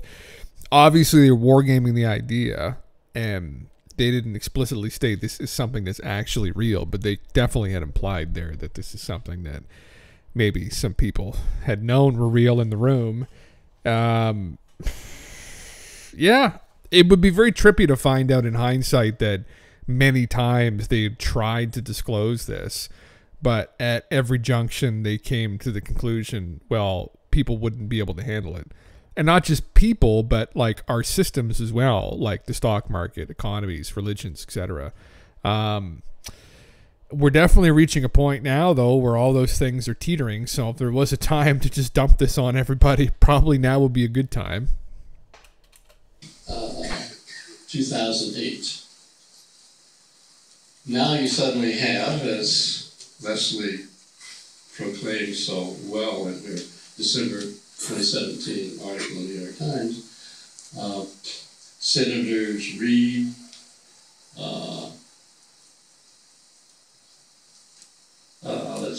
Senators Reid, Inouye, and Stevens decided that there should be a new study started from scratch with new people involved to investigate the area. So I would like to remind you that those 3 senators are all part of the Gang of 8, which means they probably had some background. The science ones I've seen have been very good so far. And so they told the Defense Intelligence Agency to start a program. Now this was the OSAP program, which you're probably all familiar with, Advanced Aerospace Weapons Systems Application Program, which eventually morphed into ATIP, Advanced Aerospace Threat Identification. Yeah, it's definitely more rumors. Yeah. And the requirements of the DIA were 2. One, the most obvious one, of course, is where are these things coming from? What's their intent? What do we have to deal with here? It turns out that that was not a particular interest. It was really item number 2. And that is, since we know other countries are researching this, getting access to materials and so on, what happens if they develop advanced technologies, our adversarial competitors that leaped ahead of us? That's what they were most worried about. So we had to take on that as our challenge to figure out, what could it be? Now, the list of things they wanted us to investigate, and I want you to think about the fact that they must have known something to make a list like this. They were interested in 12 potential threat areas with regard to UAP: lift, propulsion, control, power generation, space-time translation, materials, configuration structure, signature reduction, human effects, human interface, armament, and peripheral support issues. Well, that's a pretty intelligent list. So chances are you've got some knowledge that's driving this list. So our ingoing assumption was, okay, maybe what we had heard way back in 2004 was true, and that is countries do have access to crash-approved materials. Okay, so, well, let's just go get their materials and get them into the scientific community. Part of my job was to try to negotiate that, and the answer was, this is so compartmentalized, it just isn't going to happen. When I say compartmentalized, I mean people had stuff in their basements that they would love to have brought up to their scientists and engineers in the top floor, but it was so compartmentalized and so secure, they couldn't do that. So that turned out to be a non-starter. Said, okay, well, let's try plan B. Pass all the materials to us, we'll set up a kind of a buffer organization, and then we'll come in the front door for your people to work on it, and we won't reveal where this stuff came from, so that'll give you, what you need to separate it. Well, that got shot down big time, so we went to plan C. Plan C was, okay, we can't do this the obvious straightforward way, all this technical stuff. So how about this?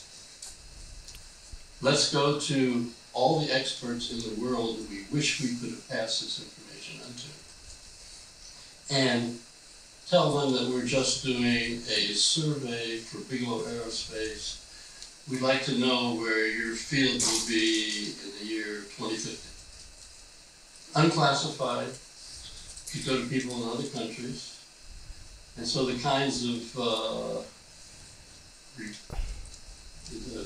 programs that they set up for us, I'll just read a few of them. There were 38 altogether, actually, just to give you an idea of how technical we consider this program to be. Aneutronic fusion propulsion, superconductors and gravity research, positron aerospace propulsion, warp drive, dark energy, extra dimensions, advanced nuclear propulsion, brain-machine interfaces, IEC fusion as a compact energy source, quantum vacuum energy extraction, space-time metric engineering, traversable wormholes, stargates, advanced aerospace materials, Jesus. Metallic glasses for aerospace use, MEMS-based biosensors, and on and on and on. So we had got 38 of those. None of the individuals that we approached had any idea that had anything to do with trying to figure out anything about ET technologies. And so we told them, you could even publish them in the open literature, and many of them did. When I gathered them all up, we posted them on what's called the JWICS website for the Pentagon as DIRDS, D-I-R-D-S, Defense Intelligence Reference Documents. And usually when you publish technical papers like that, and this is just for contractors in the intelligence community, they go up there and they're of interest to people for about a month or so. We were told that this series of DIRDS was the most high quality, long lasting set they'd ever put up. They just couldn't take them down because everybody was really into wanting to see these. So eventually, as time goes forward and people do FOIAs, at this point, all of these papers have basically been made available, and you can get them. And of course, I thought all these people were going to trounce all over me and say, "Oh my God, you didn't tell me this had anything to do with ET or UFOs or whatever." But the quality papers we got, I think, are probably almost as good as if we had been able to share materials and so on. So anyway, that's where we have come up to at the present time. And of course now, after her article appeared and all the interest came up, and as you know, we have people like Dave Grush coming forward and saying straight out, we've got materials, craft, and bodies. He's not the only one. As it turns out, the person who ran the program at DIA for us was Jim Lekatsky, if you're familiar with that name.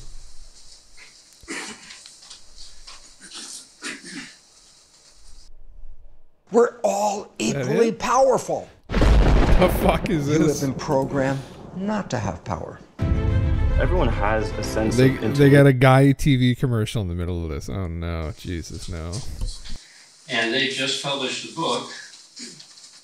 Lekatsky, who ran the program from DIA, Colm Kelleher, who was the project manager at Bigelow Advanced Aerospace Studies, who was the prime contractor, and George Knapp, called Inside the U.S. Government Covert UFO Programs, Initial Revelations. And one of the key phrases in there that certainly caught my attention when I saw it was that Jim Lekatsky, who is also a very high intelligence community responsible individual, reveals in the book that we have craft of unknown origin and we've gotten inside it. So it isn't just Dave Grush as a high-level intelligence person bringing this out to the world. We now have the person who ran this program, which is very significant. And we've watched that interview with him anyway, and George. That's where we come to. So I think now's the time that, we have all these reasons to take this really seriously and to expect that something is going to come out into the public. And of course, many of you know about the Schumer amendment, where, can't believe it, in a congressional amendment, the word NHI, non-human intelligence, appears over 20 times. And if that passes, things will move forward at some relatively rapid clip. But there are going to be problems, because some of the problems are going to go back to what we looked at even in our disclosure conference. And that is, people get materials. Ordinarily, you say, okay, it's on a contract, the government has access to it and so on. But originally, when they went to aerospace corporations and elsewhere and said, you got to help us with this problem, their answer was, we're not going to do that. Well, what do you mean you're not going to do that? I mean, we're going to give you money.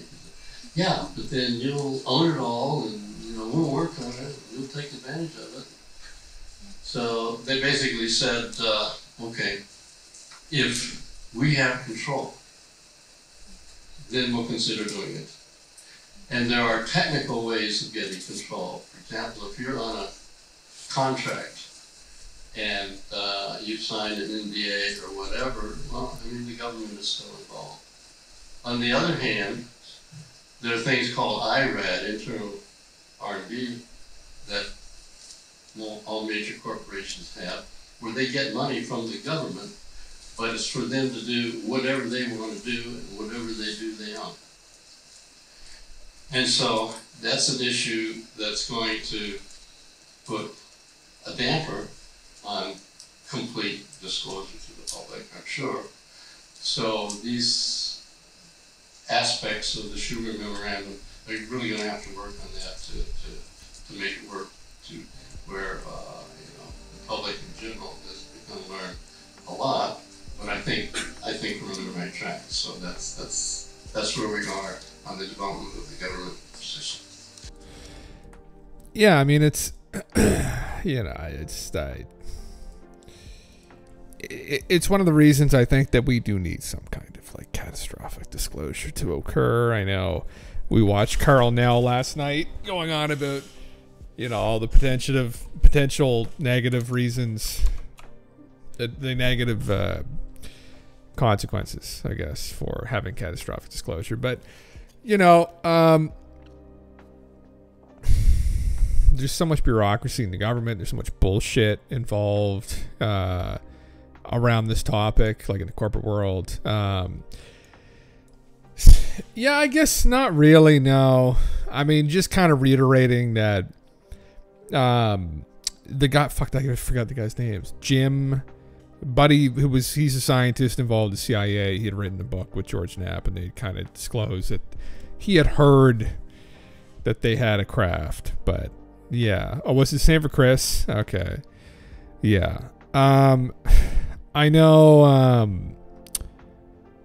Dave is one I do want to watch here in a minute. We got some of the revelations out of this already, I guess, back in November, so I kind of knew there was nothing big dropped aside from Carl Nell's presentation, which was very interesting. Diana Pasulka, I didn't know was there. Transcending Timelines, Uniting Science, the Humanities, and Intelligence in UAP Scholarship. Interesting. Yes, she's professor of religious studies. Diana's take, she was on Joe Rogan recently. And I some of the accounts I feel like are reaching. Was it Francis of Assisi? Was it the guy with his hands burned? What account was that? Francis of Assisi, and that's not how you fucking spell it. I know that. Citric acid. Oh my god. The caller was good. So I should definitely bring more credit. Yeah, I think a good collection of people from a broad range of different disciplines. Francis of there it is right there. Burn hands. The stigma. who bore the marks of a crucified Christ in his hands, his feet and in his side. It's so in this story, this religious figure looks up, and there's Big J right there. Fucking Big J shone down and burned these holes in Francis of Assisi's hands. And Diana Pasulka interpreted this potentially as some kind of like abduction event in ancient times, where the aliens, like maybe or something, burned his hands, lasers. I don't know. These accounts are, and I meme about stories of giants and stuff, but those are I shouldn't say they are real stories, whether they really exist. They are depicted everywhere. They're an enigma. There's many ancient authors who speak of them. Like, there's a grounding to that. This is straight up like interpretation of already like very woo-y stories. Like there are other stories too of Catholic priests flying. So this is a funny one. I don't know if anyone's heard this before, but supposedly this was a meme. So this is what the Catholic Church would tell all the peasants, that priests, high-level priests, could fly. But, you'd never see them because they'd only do it inside the church with the doors closed, right? Where the peasantry wouldn't be able to see them.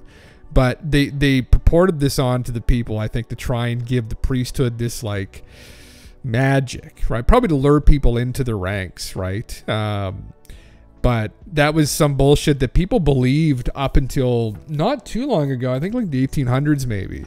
But that some high-level priests could levitate, could fly around the church and stuff, right? That they would be acquainted with God and they would get these supernatural powers. That myth obviously dispelled at some point, that they can in fact not fly. So, yeah. So interpreting some of these ancient religious accounts with like UFOs, and it's you like the story of Enoch is an interesting one, which I haven't really gone over too much on here. I'm always memeing about Mesopotamian stories. Now here we are, giants, the Ark, and the Great Flood. Yeah. But Enoch's story is definitely a little bit more strange. That's one that, I mean, maybe you could argue kind of mimics a modern day like alien abduction event, but it's so hard. It's so hard. And the telephone game of history with some of these stories, it's so complicated. It's so frustrating. All the different interpretations of the stories and how accurately they've been reported, and these are straight up just stories, I think. But then and you see God up in the clouds there on a chair again with the beard, right? Anu. Technology has misinterpreted magic tricks in the past. Yeah, we're drinking. I think there's definitely probably a bit of that. It's hard to discern between like the straight up just fanfic like tales, like this is the fucking like Jesus turning water into wine and stuff and walking on water and healing people with magic and all of that shit that was cooked up by the church 100 to 300 years after he died to turn him into a wizard that they could sell to the people, right? And satisfy their illusions, right? It's like, oh yes, of course, yes, just give us your money and shut up, and yes, right? Yes. It's like okay. But some of these yeah, I mean, you do need water to make wine. That is true, though. That is true. Can you make wine out of water, though? I guess you can grow grapes from water, right? And if you had seeds on the ground already and you poured water onto the ground, you could then grow the grapes and then turn the grapes into wine. So, yeah, very, very, very interesting. Yeah, it's always woo time, Drunk Physics. You should know that. It's always a woo time here. But yeah, no, it's I don't know. I find I meant to get Diana's work. What's her Diana Pasulka right here? Walsh Pasulka. What's her most recent book called? Encounters, Experiences with Non-Human Intelligences. Okay. Interesting. This is from a recent book. $36. Shit, fucking books are expensive now, man. God damn it. Books have gotten expensive. Very interesting. This is the a revolution is underway. For the first time in human history, we are at the cusp of experiencing contact with non-human life forms of all kinds due to technological innovations and research into the experiences of people at the forefront of this development. Well reviewed.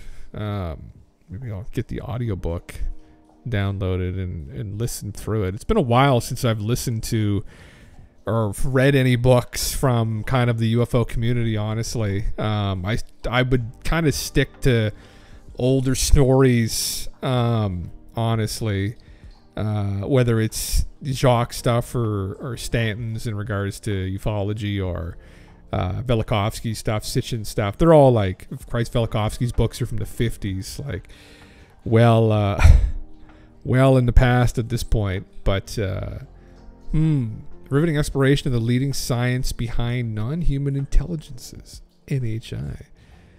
It's a very edgy picture there. Professor of Religion at University of North Carolina. American Cosmic, right. UFO religion. UFO's religion technology. That's her one that she was promoting more recently. Interesting. Yeah. I mean, it's an interesting part of the phenomena. Again, the basis for religions, I mean, I think you get into, when you get to the basis of religions, you get into polytheistic, like religions being the basis for monotheistic religions, and those polytheistic religions meaning multiple gods as opposed to just one god. You know, being,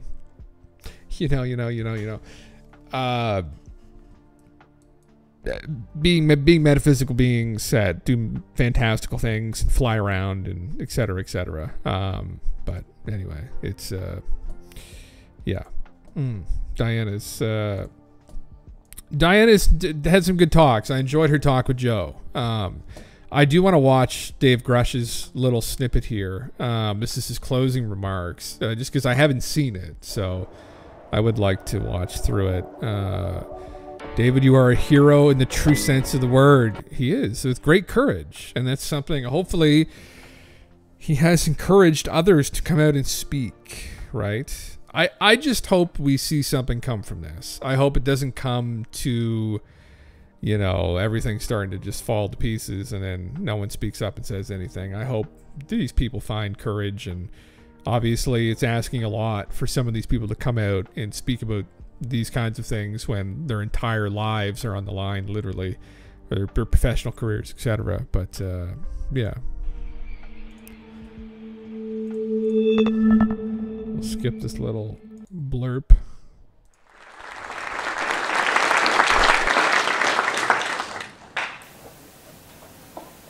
I assume that's a yes. Okay.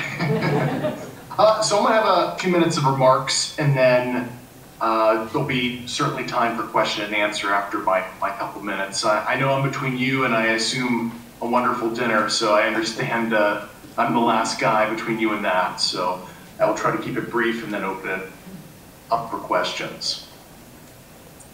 So, ladies and gentlemen, thank you for joining me today here at the first annual Soul Foundation Conference. I'm hoping that you took a lot away from these last 2 days. And we're here to discuss a matter of great significance, government transparency regarding unidentified anomalous phenomena, or UAP. The veil of secrecy surrounding this subject has captured our collective curiosity far too long, and it's time for profound change. In a world where information is power, the transparency of our government and its allies, holds the key to unlocking these truths that lie beyond our current public understanding. Imagine a future where we no longer need to speculate about our place in the cosmos, where the shadows of uncertainty are dispelled by the light of disclosure. The impact of revealing information on UAP crash retrievals and associated activities would be nothing short of revolutionary, and I assume all of us can agree to that point. First and foremost, embracing transparency on UAP matters is an affirmation to our commitment to truth and openness. It's a declaration that we, as a society, are ready to confront the unknown and unravel the mysteries that have perplexed us for decades. This willingness to confront the enigma not only builds trust between the government and its citizens, but also sets a precedent for a new era of accountability. The release of information on non-human intelligences has the potential to unite humanity in a shared quest for understanding, regardless of the ontological shock. No longer bound by the limitations of national borders, we would embark on a collective journey of discovery transcending political distances or differences and fostering a sense of global unity. The realization that we are not alone in this vast universe could serve as a powerful catalyst for international cooperation, reminding us of our shared destiny as inhabitants and stewards of the earth. Moreover, imagine the technological advancements that could stem from broad study.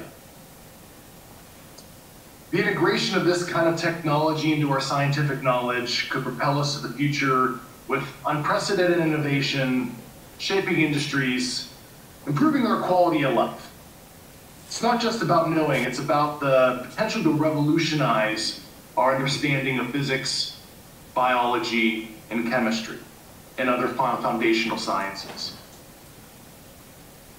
Releasing this information in a controlled, planned manner, such as Carl Nell has discussed during the conference, as with the Schumer Amendment, very interesting, has profound implications on our philosophical and spiritual perspectives. The acknowledgement of otherworldly intelligences challenges our very concept of existence, encouraging us to reconsider our place in the grand tapestry of the universe. It's an important and profound introspection and a catalyst for a new era of spiritual awakening. It's all very spiritual in conclusion, here. This movement, ignited in December 2017 with Leslie and Ralph's famous article in the New York Times, is not merely a matter of government transparency. It's a paradigm shift that holds the power to reshape our world. By embracing the unknown, that's what flows through my we veins. open ourselves to a future where truth, unity, and technological advancements it's only natural, and a deeper understanding of our existence converge.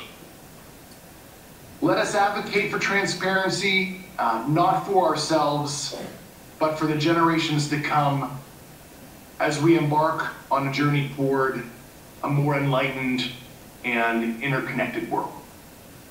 Thank you. Very nice. Yeah, they mentioned that a couple times. And, obviously, it's just a part of life, I guess. And you have to define what spirituality is. But that word was thrown around quite a bit during some of these talks. The spiritual side to this, I guess. And I guess curious as to what they would define as spiritual, maybe.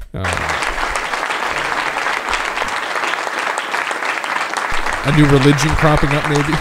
A new belief system that we're all just going to be a part of and believe in. Who dares to ask the first question? Okay, well, let's line up.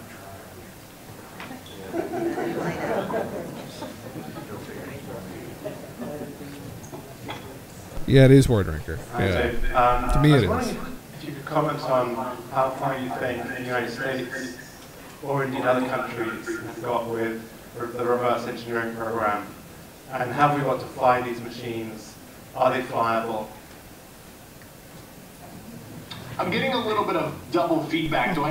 He's got to put headphones in, for Christ's sake. I think the answer's coming through his mic and going back at the other mic. I need to mute my mic to hear it clearly.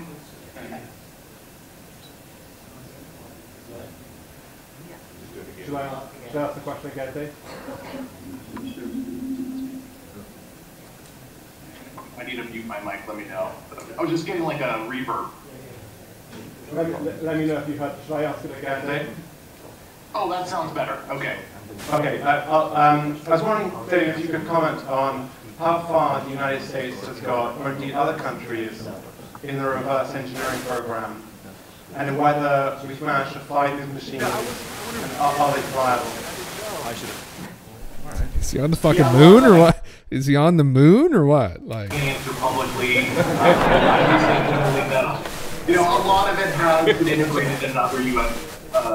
Conventional classified program. All I at this point.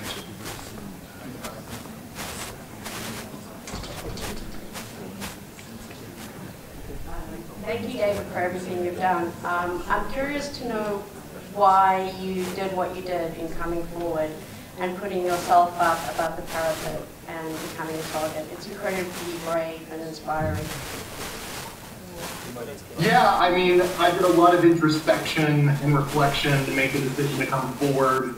You know, part of my looking into this subject and, you know, reporting my findings to the Inspector General, you know, I look back at my, you know, I served 14 years in the Air Force. I looked at, you know, two of my core values that the Air Force espouses, you know, integrity first, service before self, and excellence in all we do. And that may sound, you know, deep to many, but I really, you know, believe in that. And that's why I signed up to serve when I was a freshman in college 18 years ago. This is very hard to hear. I didn't want to, besides living those core values, I did not want to look back 30 years from now when I'm an older man and feel a life of regrets. And I did not want to feel that, oh, I could have done something when I was, you know, still in the government, and I should have said something when this topic became normalized and the momentum was such that Congress was, you know, interested in it. And I saw what was happening behind the scenes, you know, the preparatory movement. And some of that is, you know, diversity of, you know, you can think about it from a nuts and bolts perspective of vehicular types or behaviors, yeah, versus it tic-tacs seems like that's discs, the case. but also that there seems to be some pretty fundamentally sort of diverse nature of maybe behaviors or interactions. So can you, I don't know, fill us in to the extent that you can, and I know you're limited in what you can say, but to what extent do you see that as, in your experience, the people you talk to, is that a fundamental aspect of this, that there's lots of things going on, whether we think of them as different species or different types of NHI? Can you comment on that? Yeah, certainly this phenomenon is not a, you know, a singular type source, etc. I mean, many of the people I talked to that, you know, were actively working on the program did use the term extraterrestrial when briefing myself and my colleagues, you know, on their activities and kind of, you know, that's the parlance they used within the program. But certainly I'm skeptical of that being the only origin, and that's why I'm happy that non-human intelligence has been used in the Schumer Amendment, because, I mean, how do you determine origin? You know, do you believe the origin because your worldview says anything that doesn't look Homo sapien must come from elsewhere? So I'm, you know, I'm familiar with obviously the work Jacques Vallée and others have done, and I think certainly many scholars will probably you know, back me up on this, where I think there's, you know, this non-corporeal phenomenon. Who knows what that is? You know, just like as Jacques Vallée has mentioned in Passport Magonia, right? It could be interdimensional, multidimensional, because the phenomenon shows itself in different forms over the years, from antiquity, you know, witches sitting on chests, which maybe was the progenitor of the modern abduction phenomenon, potentially. So, I don't think the U.S. government... Which is still something that some people still encounter today, though, which is interesting. The chest-sitting phenomena. So, yeah, it may, too. I mean, this Jock used, like, stories of fairies and the fae, and there's a whole range of different crazy metaphysical shit that older cultures had cooked up, right? And maybe high on mushrooms, who knows? I mean, maybe it's nothing to do with the phenomena. It seemed to do, something with the modern phenomena, but again, we don't know for sure, I guess, yeah. Have to handle all the different types of, origin of the phenomenon. That is kind of the vibe I got. I mean, certainly the term extraterrestrial has been used behind closed doors with me, but I'm a little skeptical that is the total answer to the genesis. Good evening. First off, thank you for your service to the United States Air Force, and thank you for everything you've done to get us to this point. My question is, in the context of hopefully the passage of the Schumer Amendment, have a more open conversation in government and public policy about UAP technology, have you or the foundation given any thought to... I'm so sorry that you've been threatened for standing up in this topic, and I was wondering, what should we be doing as UFO researchers to protect ourselves and our families? We're certainly following the laws, so that's why I'm very careful when I say anything specific I want to say. I do run it through publication. Yeah, it's very hard to discern anything of really what he's saying, at least for me. Interviews with people. Oh yes, well that's the thing though. Yeah, that'd be very interesting. I mean, at the end of the day, I think a lot of people who've been looking into this for a long time, like myself included here, I'm just looking for the next big revelation. I think that's kind of what we're all looking for. I mean, it's great to hear the perspectives on things. Dave's clearly an interesting guy. He's been privy to some very interesting things, but for me, we want the juicy bits, right? Like that's what we're interested in. And how do we get to that? And after watching, just kind of summarize what I've watched, I guess, of this, and probably what I'll watch. I have a couple other interviews I'll probably still watch as well. But Carl Nell so far is probably one of the ones I found to be the most interesting. I wanted to watch that entire presentation. As he was Dave Grush's boss at the NRO, and he's another guy that's in a serious need to know. And that whole narrative about, trying to keep disclosure under control, I don't know. I feel like we need it to kind of get a little bit out of control. Otherwise, we're never really going to get the whole picture. And it might be kind of counterintuitive and maybe going against the phenomenon in and of itself at some point. In that, I think it's hard to balance such enlightening information with like, oh, well, but you can't know this part of it. And I don't know. There's definitely maybe some good reasons that can be put forward as to why we should know everything, but I think inevitably we're going to know everything anyway. So trying to control it's just going to prolong the process successfully. Yeah. A question he answers is a sidestep manner. Oh, interesting. Okay.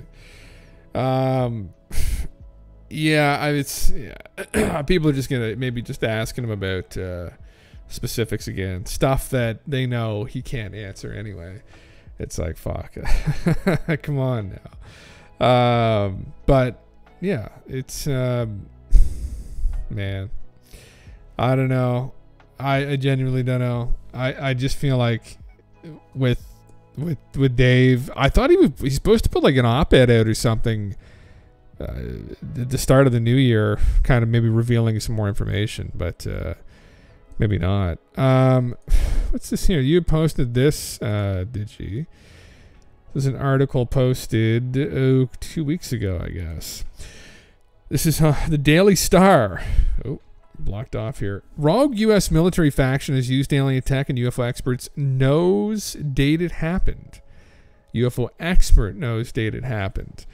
U.S. defense contractors have retrieved technology from more than one downed UFO, says expert Michael Schratt, never heard of him, and have already reverse engineered the secret of the aliens' engines. Oh my heavens.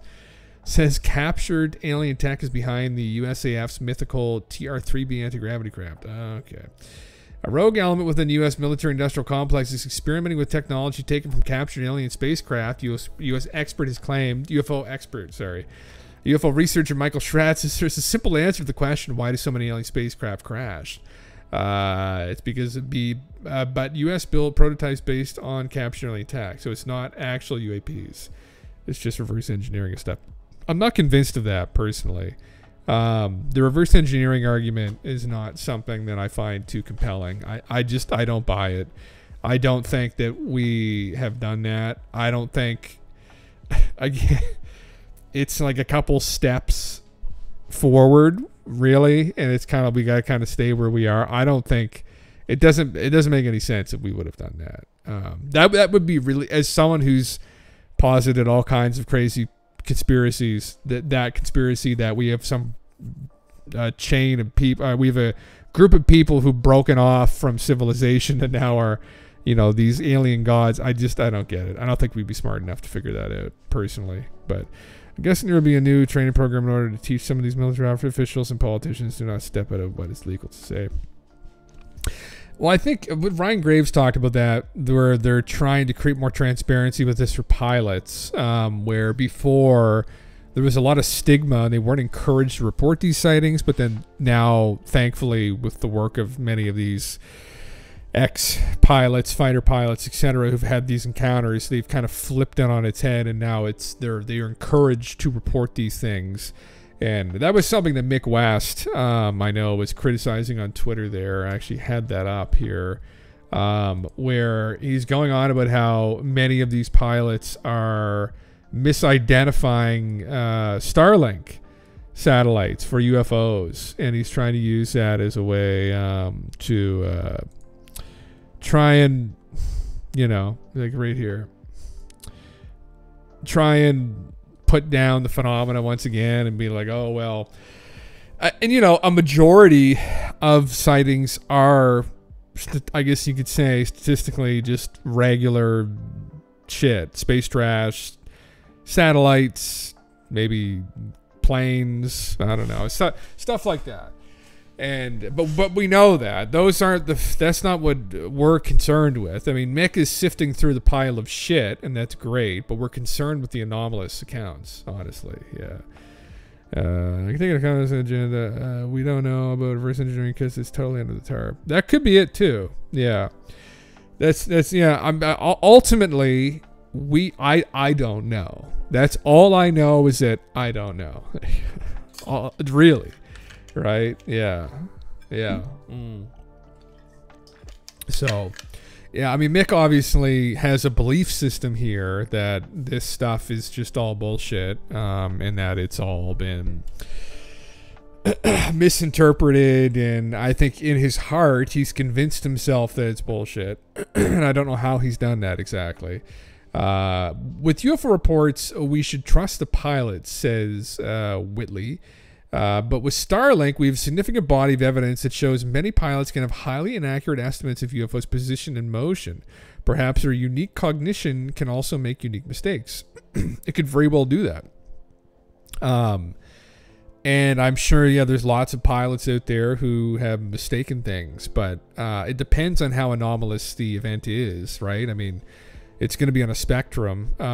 So he's referring to, there's a spat of sightings recently that he has attributed to Starlink. To imply all of them are 100% Starlink, I don't know. It may be. But then he's going to branch over and then try and argue that David Fravor saw a seagull flying on the water or something, right? And he's going to say,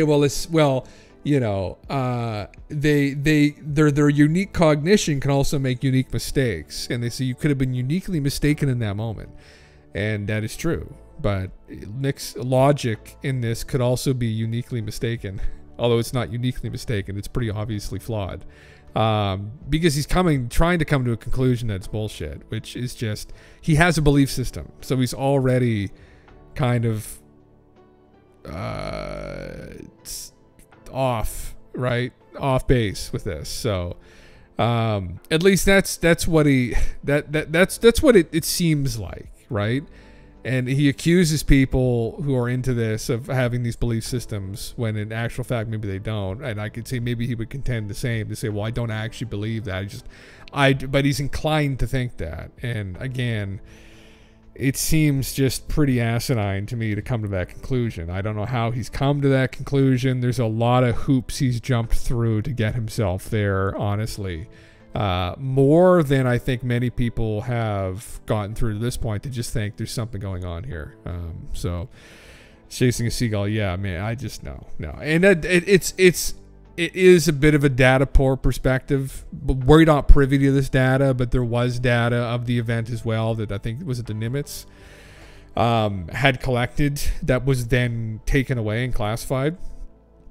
That was another part of David Fravor's story, that afterwards, after he came back and reported his sighting, the radar data was taken the next day, that a helicopter flew in and some gentleman got off it and then took the data, and then it was gone, never seen again. So again, that's obviously eyewitness testimony there, right? But at the same time, what does that imply, I guess, with this? I mean, you can't leave that out of the equation. That's a pretty important piece. Now, that isn't data. So Mick is trying to just be concerned with data, which is understandable, but you can't come to these conclusions when your data is poor. And the data is objectively poor. You can't come to the conclusion that there isn't some conspiracy here, right? When all the other anecdotal accounts suggest that there is. And many of them. I shouldn't say all, but many. So what's this guy say here? I've been agnostic in my belief system. I don't usually get into discussions with deterministic mechanists, but I sometimes think you can be unfair in your approach to eyewitness accounts. So I submitted this one from NICAP report 1964. It is a shame that encounters like this don't happen now. Everyone has a camera. Again, it's like he has to understand that that's a very... And it would make sense, I guess, right? On face value, would make sense that, well, why wouldn't you just pull out a camera if you saw something right in front of your face? But it's again, he's just trying to go through the steps here to try and figure this out. But the way this phenomena has presented itself to people in almost every case suggests that it is deeply metaphysical. There's some very strange aspects to it. And I think we're making some assumptions here, right? When we're saying things, well, why wouldn't you just take a picture, right? You're not really digesting the high strangeness of this, right? Or the fact potentially that we're dealing with something very metaphysical, very advanced. You could say advanced. And this is in some of the accounts where people will try and take photos of these things. I guess these encounters, these are just forgotten, right? When he's putting this all together in his mind, but where people will take photos of objects they saw up close, and the photos won't turn out, or the object's not in the photos. So then you can say, well, what then does that suggest? And if it's just an isolation, and many of the accounts I've heard of this are when the person is alone. So then you could say, was it some kind of hallucination, not mass hallucination, but some kind of hallucination that occurred, some vivid hallucination. But that, or because we're just in deeply speculative territory here, that or, right? The object was able to influence the camera, or it was able to prevent the person from taking a photo. Maybe the object wasn't actually in the sky, visible to people. Maybe it was projecting itself only to this one person, right? So when he took a photo, right, of this objective reality, right, around him, that it didn't appear there. It was only appearing to him as like some subjective phenomena.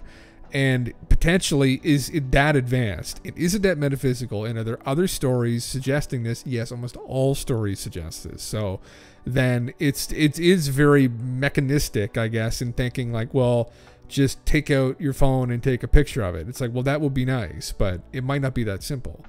And then we're not really giving it its due, I guess, when we're saying things like that. But Yeah, and then lied to Congress by stating it didn't know it was classified. I thought it was a possibility it could have been a seagull. I don't think I would have ever said. Yeah, that's exactly it. And he's convicted in what he saw. And I guess Mick's argument is that, well, you know, maybe he's mistaken, right? Maybe he's mistaken in what he's seeing. But you know, I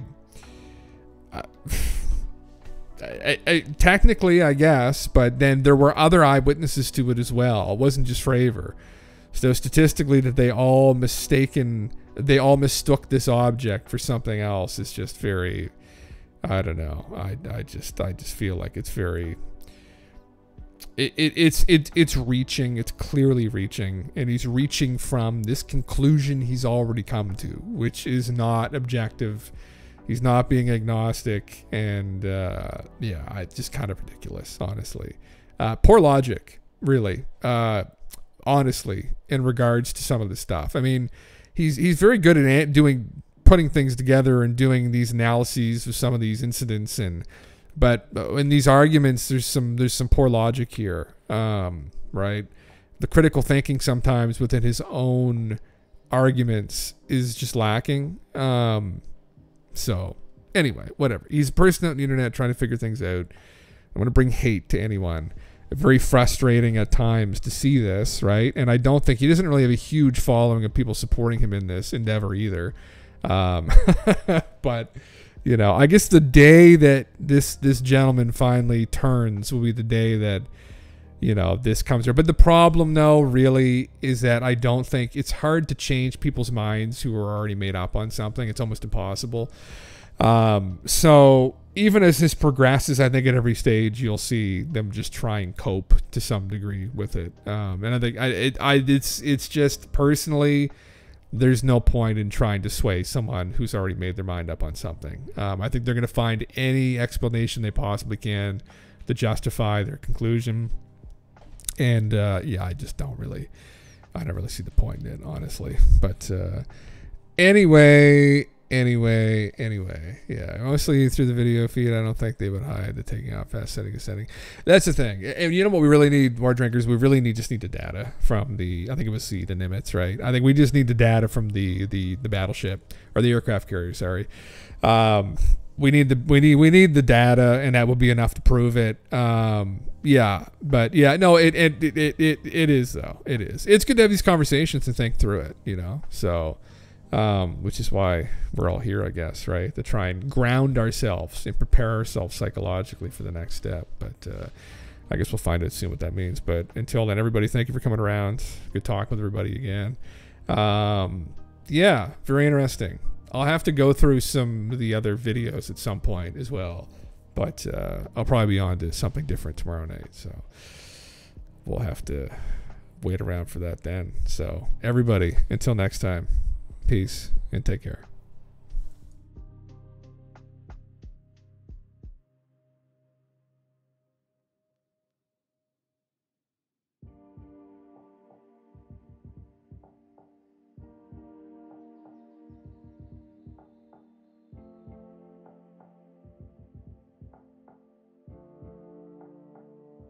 Streaming through the digital night, Jim Bustle, he's guiding the light, unveiling mysteries of the unknown, UFOs in the alien zone. He's a man on a mission, exploring ancient secrets, it's his addiction, debating, discussing with his loyal crew, cosmic conversations, unveiling the truth.